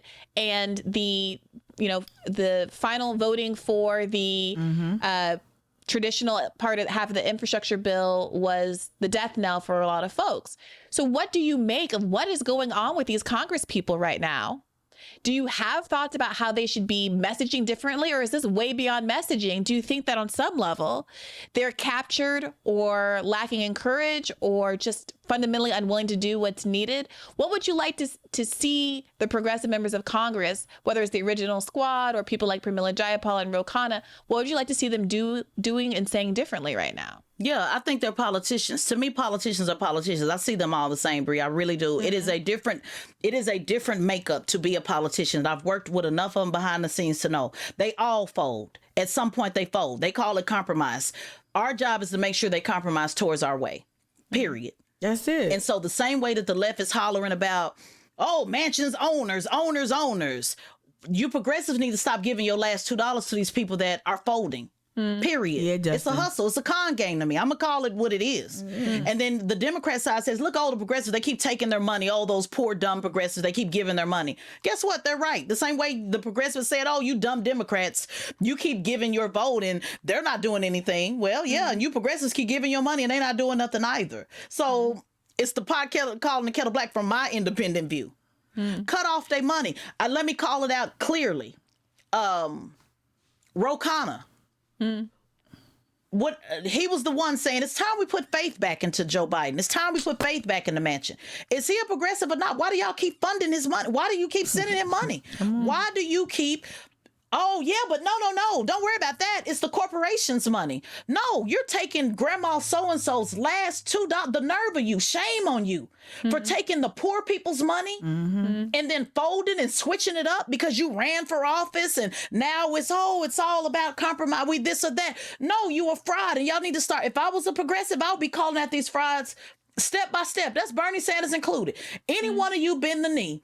Any one of you do what we don't tell your ass to do. Come on. The money stops. The promotion stops. See, this is the thing. I want y'all. I just like, yo, Shorty. Let me holler at you real quick. Let me tell you something about your man. I've been watching you crying, Shorty. I seen you really, you know what I mean, really sad. Yeah, he did you dirty again. Damn. You don't gotta take that. He just not that into you. Like, dump these motherfuckers. Seriously.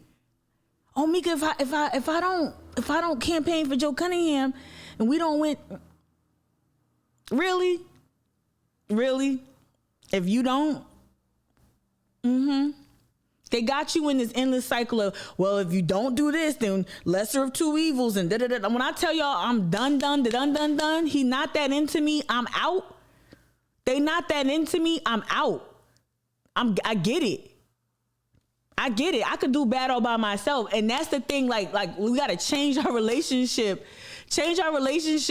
to this political process and stop talking about, like, stop being pep squads and start being people who represent our own, like, not our own like individual, but like our community, our collective interests, right?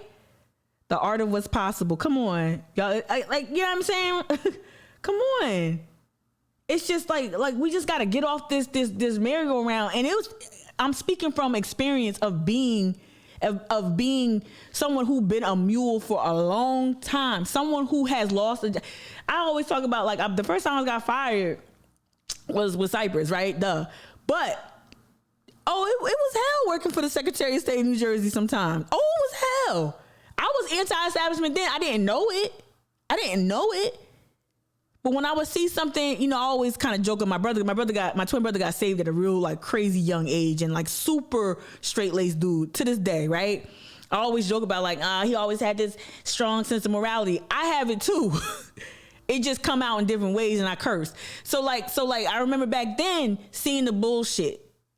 And like jumping off, like, no, I don't think that that's right that the Democrats do that. I don't think it's right that you say that behind closed doors and you go out there on the mic and say something else.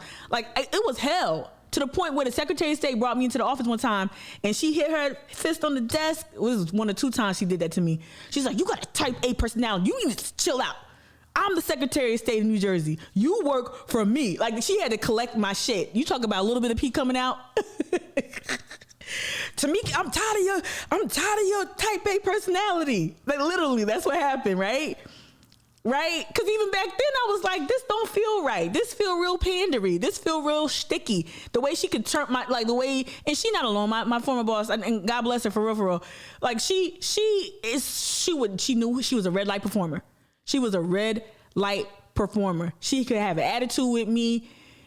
Pissed off at me, throw stuff. Like, she didn't throw stuff at me, but she would just constantly, when I would mess up, she would let me feel it. She wouldn't talk to me at all before events, right? But then when we get in the room, everybody's like, oh, is that your mom? Oh my God. I'm like, no, this is my fucking boss. Like, what the fuck? Like, but because she was able to kind of like be warm around me and stuff. And it was just like a constant like battle. Like, I would cry all the time. But my point of bringing that whole story, I got caught up in the memory. The point of me bringing it up is, like, your gut tells you in little ways, maybe sometimes subtle, maybe sometimes more overt. Your gut tells you when it's the bullshit. And when you learn how the sausage is made, you move a little bit different, right? You move a little bit different, right? Works for relationships and politics. Yes, Evelyn. Anything less than a yes. Right? Anything less than a yes is a no. Period. And to me, progressives, I will tell you, and you know, they lied and said I praised Trump. I never praised no damn Trump. I've never said I like Trump. What I have said, I've always said I'm against Trump. What I said is I respect how he lays the smack down. And how his voters make damn sure. You have Republicans who are willing, I'm not saying what they're doing is right, but they're willing to go to jail, Bree, just to keep their promise. They're willing to go to contempt just to keep their promise.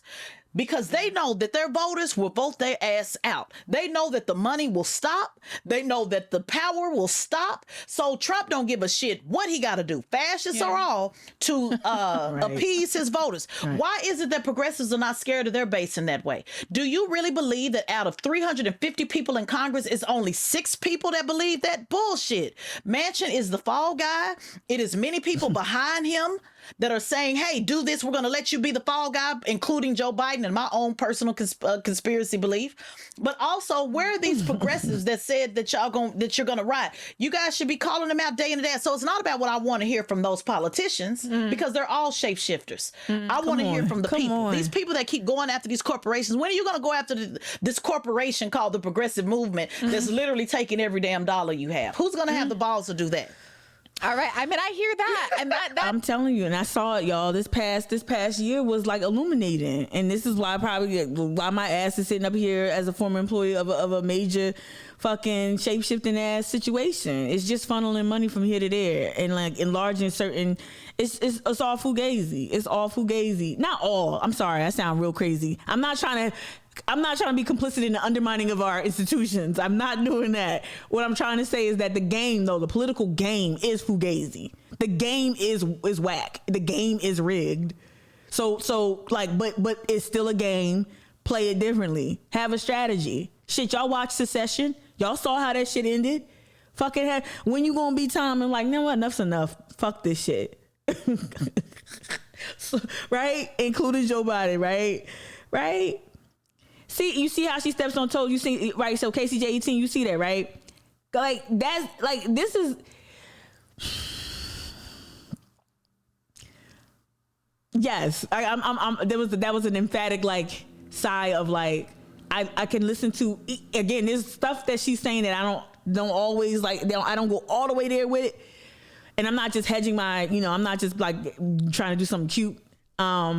I'm just like just there's certain things she says that I don't bang with, especially like her appearances on Fox. I think is largely problematic. I don't think there is any way to engage with a propagandistic, like, even though shit most mainstream media is kind of propaganda, but like I just don't think there's anything redemptive about being on Fox. Even if you're like the one progressive or independent voice going up against people who don't have cogent political point of view. I just don't see anything like really valuable in that outside of her getting more exposure, right? So this stuff that says and does that I don't really bang with, but I respect and revere her so much because she's having the same conversations that I'm attempting to have here in South Carolina that are very difficult. These conversations are very difficult to have because the appetite, or rather the people have conditioned to be passive actors in their own democracy versus being proactive and demanding things.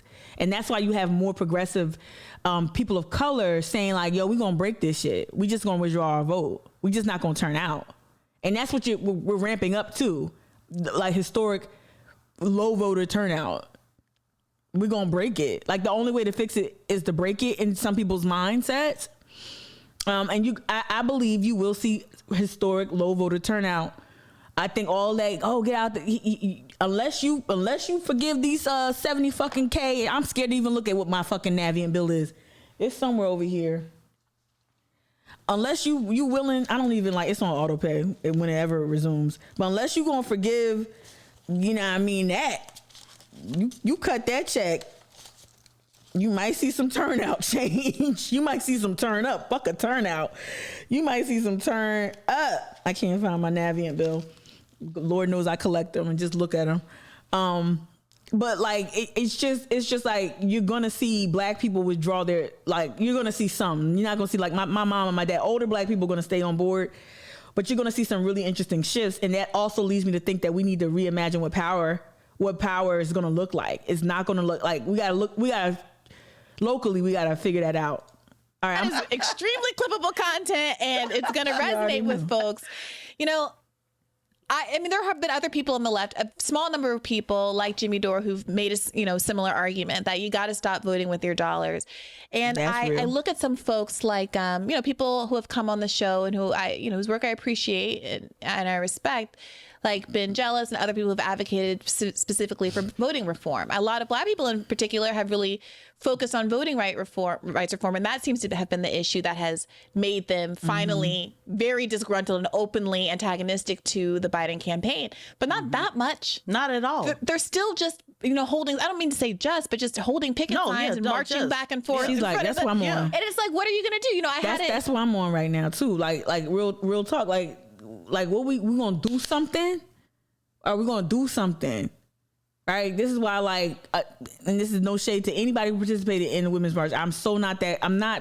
People really don't understand that you can have these like very nuanced perspectives on like things like participating in Women's March. I just wasn't interested into because I didn't see a plan for how to turn that outpouring of that. I didn't see the plan. I didn't get how that demonstration would lead to some sort of political play. I can no longer protest for sport. Like protest is not my pastime, right? It's a tool in the box, but it's not my pastime. At least not that type of protest. And so to me, we gotta graduate. We should have been graduated from this shit. Like the Trump shit really gave us a clinic in how to really respond to these types of threats. Like we've seen some really dope grassroots organizing in all these different pockets throughout the United States, in Detroit, in Baltimore, in the South, in New Orleans, in Florida. We've seen Georgia. We've seen people really get it together and start mobilizing folks. But we gotta get to another part where we kind of. An exchange on the last episode of this podcast with, friend Asher Taylor of the Debt Collective about student debt cancellation. And I respect her a great deal, and the organization has done such important work.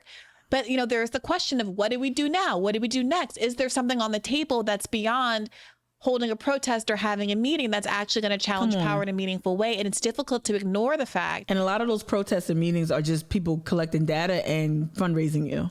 That withholding money and donations from politicians is hitting them where it hurts in a more meaningful way than tweeting or protesting. Yeah, that's the only way. And it goes against, if you guys are all about the 1% and the money and the corporations and clean up your own house. Yeah. What about the corruption that's going on, that somebody is able to be this very fiery person on Twitter or online, and then they run a campaign totally opposite of that, or get in office and they have no accountability at all. Stop the money.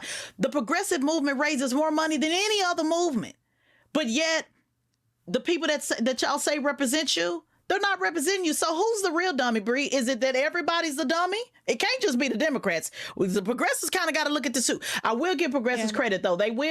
You guys have challenged some folks where the Democrat Party will not at all. So I will say that one thing about the progressive movement, you will challenge. I just think they need to have the same fear. And she's not making distinction between like certain kinds of progressives and certain leftists. She's not making those distinctions. So I think that's what I kind of object to, because we're not just Democrat light. Like people who identify as progressives are not Democrat light. We're actually trying to, I would say there were some factions that are kind of diet Democrats, right? But that's not like leftists, real leftists are out here really trying to push things forward, and like it's hell on earth. Evelyn, in the chat, you said, that's why I don't understand it all. The Dems are acting like they are shooing for 2022. Come on. All right. I don't understand why they're acting like that. Right. Evelyn, I seriously say I must be too dumb to understand that. But to hear you say the same thing makes me feel like, no, you're not, like, no. They moving fun, like they moving like they got all the time in the world. They got all the power in the world. No, this map about to change. We done seen the gerrymandering, so we know what the map is. We know what the political map is going to look like, and we also know, like what our representative government is going to look like in a couple of months. Like we do. Like we already know. So it's crazy. Yeah, I really do think that. Like I unsubscribe to all those progressives. Shout out to them. I fuck with you, Cori Bush. She's doing her thing. I'm gonna stop this real quick because I wanted to get to something, but the meatiest parts you already kind of heard. So I think, again, why is that important to show here? Because not just so like one thing I do want to do. Let me switch the camera. I'm gonna switch the camera. I want to pull up something real quick because I said I was gonna do it and I totally forgot. So family, a friend to the chat had some good news yesterday. She texted while I was on.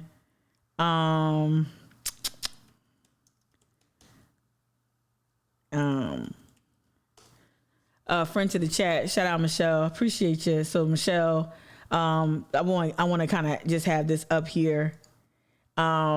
And I'm gonna talk about it, but hey, if anybody is in community, I am as well. But if anybody in chat want to nudge Michelle and ask her, does she want to come on mic'd up to talk about her candidacy? I'd love to have it. It'll be pretty straightforward conversation.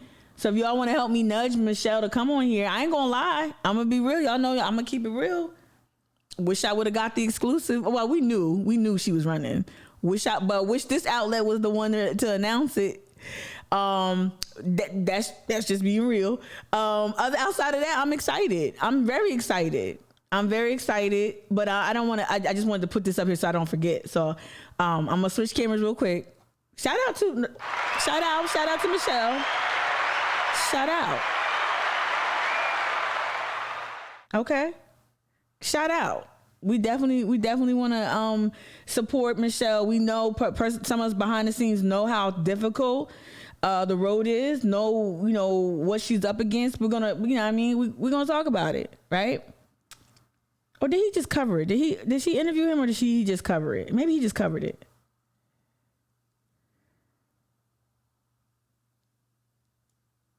Maybe he just covered it. Maybe it wasn't.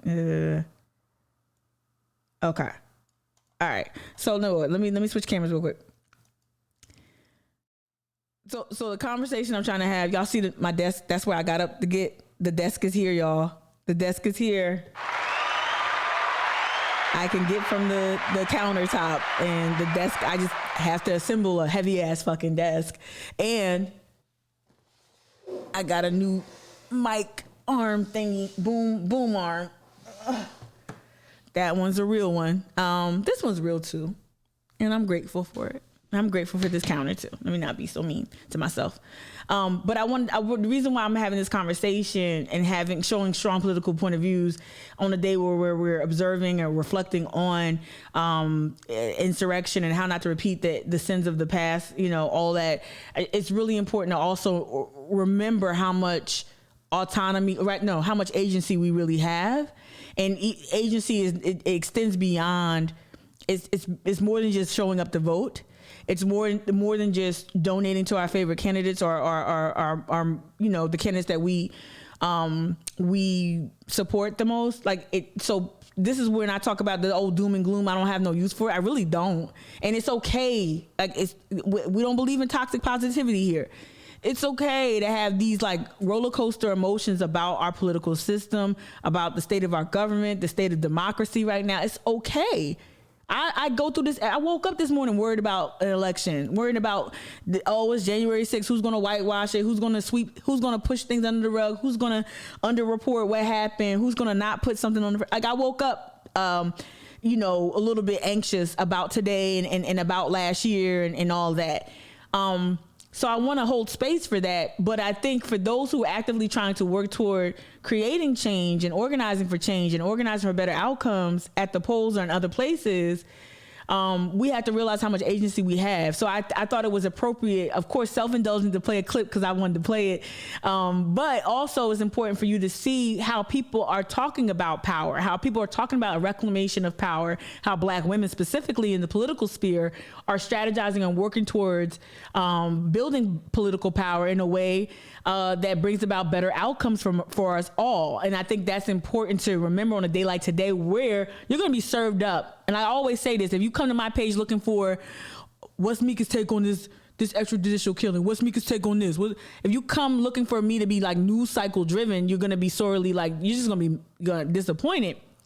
Because while I will touch on it, if I want to, what I really want to get us into the habit of is talking about, well, what's next? So what do we do with this information? And to kind of turn us from consumers of guilt, transform us from consumers of not guilt, consumers of a gnarly news cycle, consumers of bad news and more bad news. And and a lot of y'all already doing this, right? A lot of y'all already killing it, writing the op-eds, organizing the parents. Like a lot of y'all doing that, right? Dedicating your weekend time to local causes. But I guess I'm talking for that larger swath of people who might, engage in my content a little bit differently. I really want to take us from just being people that have no agency and there's nothing we can do. If my people, my ancestors can survive the redemption period, if my ancestors can survive enslavement and not just survive, thrive and build communities, build entire communities, publish newspapers while in bondage, participate in fugitive, be fugitives from slavery in the swamps. If there are lengths that the human can go through so many lengths or to ascend to so many lengths or heights, if the will is there, I'm really trying to get this together. Sorry about this, y'all. But no, if the will is there, the outcomes can be there too. We can get there if the will is there. And I just think that I want to transform us from consumers into people who are more actively working to protect our democracy and to strengthen our democracy. So I think it's important to have those conversations and to show how people are thinking about things, especially after January 6th. Some of the passion you hear in Tesla Voice, I would assume is informed by watching this shit show in the past year and figuring out like, well, how the fuck why shit ain't moved different? Why we got a whole ass new president, different political party, but we ain't got no Build Back Better. We don't have any there's no child income credit. There's no, the things that you promised, right? So I think that's important to also see, and not to just reduce January 6th to just politics, because it was more than that. There were lives lost. There were people harmed. There were people injured. It was traumatic for a lot of people watching at home and people who were there in the city, people who live in DC, who face all kinds of challenges, right? Especially it's still majority Black, right? The city. So I'm holding space for that, but we got to start talking different too, and not just get caught up in this whole news cycle of let's talk about January 6th and let's talk about how bad Trump was. Let's talk about how many calls were made from Hannity. Who gives a fuck? We know that they colluded. We know that they worked together. We know that they strategized. We know that. Let the panel do its thing, whatever. We already know that. How many times we gonna keep watching the same coverage over and over again? Let's now move the conversation to something else. Like, what can we do now to prevent this from happening again? What can we learn from history to prevent this from happening again? I'm more interested in those conversations and how to build power. All right, now I'm gonna switch back to Michelle's statement. Michelle's announcement. All right, Michelle sent this to me and yesterday while I was on the air, and I'm really, really happy and excited. Very happy and excited. Okay, so Michelle Brandt, a commissioner of the Charleston County Parks and Recreation Commission, and Mrs. Charleston America, I did not know that, 2020, today announced that she is running for the West Ashley / Dorchester District 114 seat in South Carolina. South Carolina State Legislature. Brandt, who is a Democrat, is hoping to unseat Republican incumbent Lynn Bennett, right? I'm gonna make this, it's so tiny. I'm so sorry, y'all. I got a huge 20-inch monitor in my face and I got y'all to read, like, whatever. So Brandt said she will focus on legislative efforts challenging and facing West Ashley, right? Keep it local. On West Ashley and Greater Charleston, traffic, flooding, school buses, public charter schools, right? And school buses for public charter schools. Okay. In addition to working with Charleston County Parks and Recreation Commission, Brandt has led food distributions at the Pink House neighborhood. Okay. Evelyn, she over there with you? I didn't know that. Pink House Neighborhood Resource Center is a team leader with Charleston area just with Cajun. Yep, I knew that. And serves on her son's school board. Brandt graduated from Towson. Go shout out, Maryland. Okay. She graduated from Towson University with a degree in environmental science and a minor in meteorology. Before she and her husband Justin Brandt moved to Low Country 7 years ago, she worked in the United States Army Aberdeen Test Center in Maryland as an environmental noise specialist. Did not know this. And at the MITRE Corps, I don't know what that is, in Virginia as an environmental health and safety specialist. We'll talk about bona fides. Come through. All right, Virginia. She and her husband have 2 children, Theo and Belle. As the daughter of an Army lieutenant, come through. This works for her political image, y'all. Don't take anything. I'm not. We already talked about imperialism and military here, and we got some military fam in the chat, so we keep it cute and keep it in perspective. As the daughter of an Army retired lieutenant colonel, Brandt says she learned the value of organization and discipline. She uses both in her personal and professional life. Shout out. Cool. Better decisions are made when there are more points of view at the table, she said. As a person of faith and values, a minority woman with a STEM background and a citizen demonstrated interest in health and well-being of others, I want to work for all people in District 114 in our region. She said she will officially file for office when filing opens in March. That's what's up. I'm so happy. And y'all know my currency. My currency is competence. My currency is competence, right? Yep. Oh, okay. Thank you, Evelyn. I appreciate that. Oh, you know that. My currency is competence, right? My currency, and I know that some people say, well, because the bar is really low, it's just competence. But no, like, come out like you ready. And one thing I've seen behind the scenes with Michelle, and a lot of y'all probably know this too, she's dead serious. She's not playing. So when I kind of got to give people the business, like I gave the dude that still to this day hasn't released what party he's running for against Mace, I guess he's a Democrat. That guy, I can't remember his name no more. But, you know, be serious when you come out. It's not that you coming out with the video, that's cool, but he probably would have been better served with just a press statement like this, released to a local news outlet, right? Which I think this is what this was. I think she just released a press. That's what she said yesterday. She released a press release, right? She released a press release. Yeah. I think this is the route to go. Work your local resources, your local media, and Kristen has tremendous reach, so that was important to put that in there. But yeah, it's really interesting. It's gonna be an interesting thing to watch. Let me see. B-Man, you says politicians seem to only care about their individual elections. The goal is just to stay in office. You're talking about, yeah. Infuriating to watch Dems do nothing with the most power they've had in a long time, for sure. Yeah. Right. Yeah. So yeah, hopefully we'll have Michelle on, and we'll definitely, like, one thing I'm not gonna do, let me keep it real. One thing I'm not gonna do, I am not gonna undermine. I don't care what I disagree with, what, you know, like shit, Stephen Bowden do stuff that I don't agree with all the time. I ain't trying to undermine it. I think that post Harry Griffin, I'm just not that interested in surrogacy of any sort.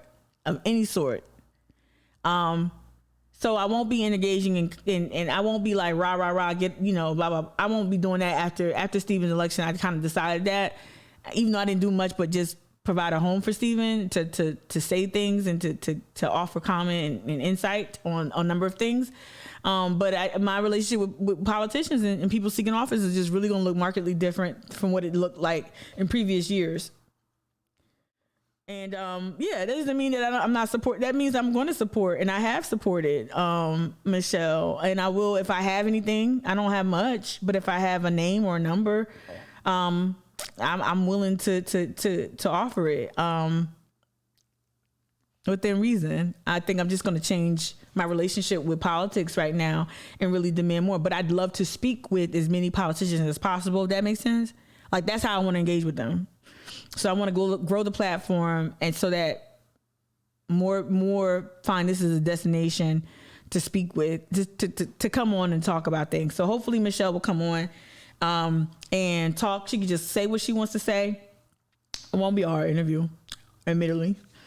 But yeah, I think that'd be great. I'm looking forward to it. And she's serious. I love a serious I just like a serious camp. Just be serious. Be thoughtful.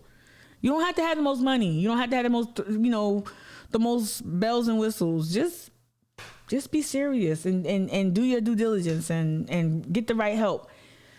Yeah. So I really want to know what the party says too, like about like, I wonder how how Michael Caleb pulled me aside and called me a bridge burner.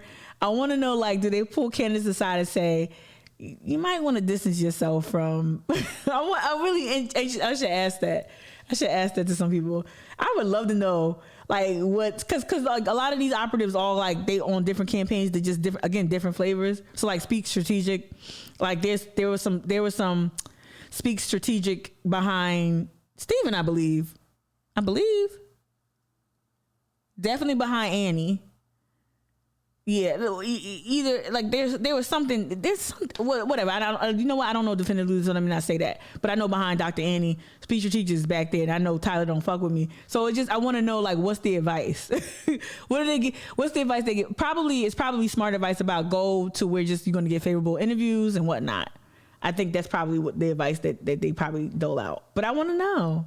I'm just nobody. I got 11 viewers watching right now, which is great, and I'm grateful for the 11. I didn't mean to sound like that, but it's like I'm just nothing. Megsy, you said you don't know about her, but I just sent her a DM about joining us. Thank you. Yeah, I think it's good when y'all ask too. I'm gonna ask too, and she know. I sent her like I'm really excited about her run. So, and hopefully the people that are with her campaign, hopefully they're giving her really good advice and guidance. This is one question I got. I really want to see this is a viable, regardless of her chances. And I don't really know this district well to know, like, I don't know much. I know Lynn, but I don't know the district as well, how it breaks down, what it looks like. But hopefully the party will like fucking pour into her and support her.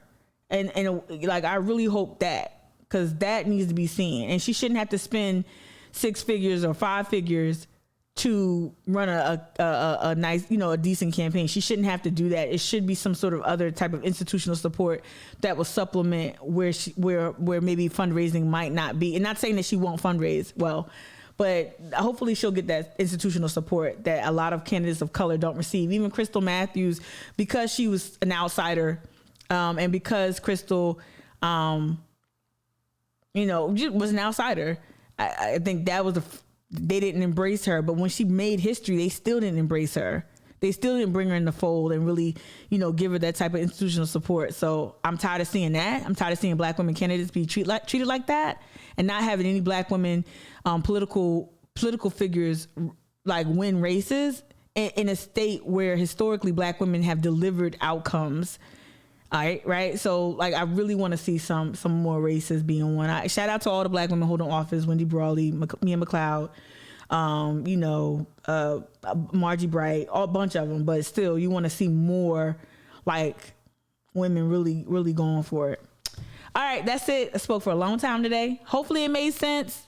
We're not colonial in this bitch, so we don't give a fuck about too much of continuity and shit like that. But hopefully this shit made sense to you. Hopefully you understood what I was trying to do in terms of like reacquainting some of y'all, and maybe even introducing some of y'all to the Redemption South and that history, and then tying it to the insurrection, understanding we've been here before. Really didn't feel the need to really pour over the footage of the insurrection. I didn't really want to do that. It's triggering for me.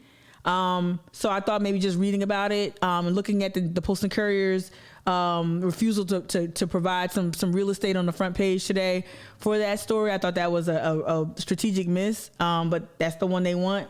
So I thought that was important to get that out, and also important for you to see diverse political thoughts and opinions expressed. Yeah. What's up with Steven, by the way? Yeah, I don't know. He came like a couple weeks ago. It's the holidays, so I ain't really tripping. Plus, I don't take attendance. But yeah. Always opening the mind. I hope so. And I hope I'm doing it carefully and with respect and with compassion. But I really do want to just change some things in the way we view things. Yeah. Thank you. All right. See you tomorrow. Tell Michelle to come on the show. Let me see. Oh, is it Jay? Oh, okay. Oh, I Rumpelstiltskin, a Democrat, not Michelle. All right, I'll talk to y'all later. See you tomorrow morning at 8 o'clock. Bye. Love you.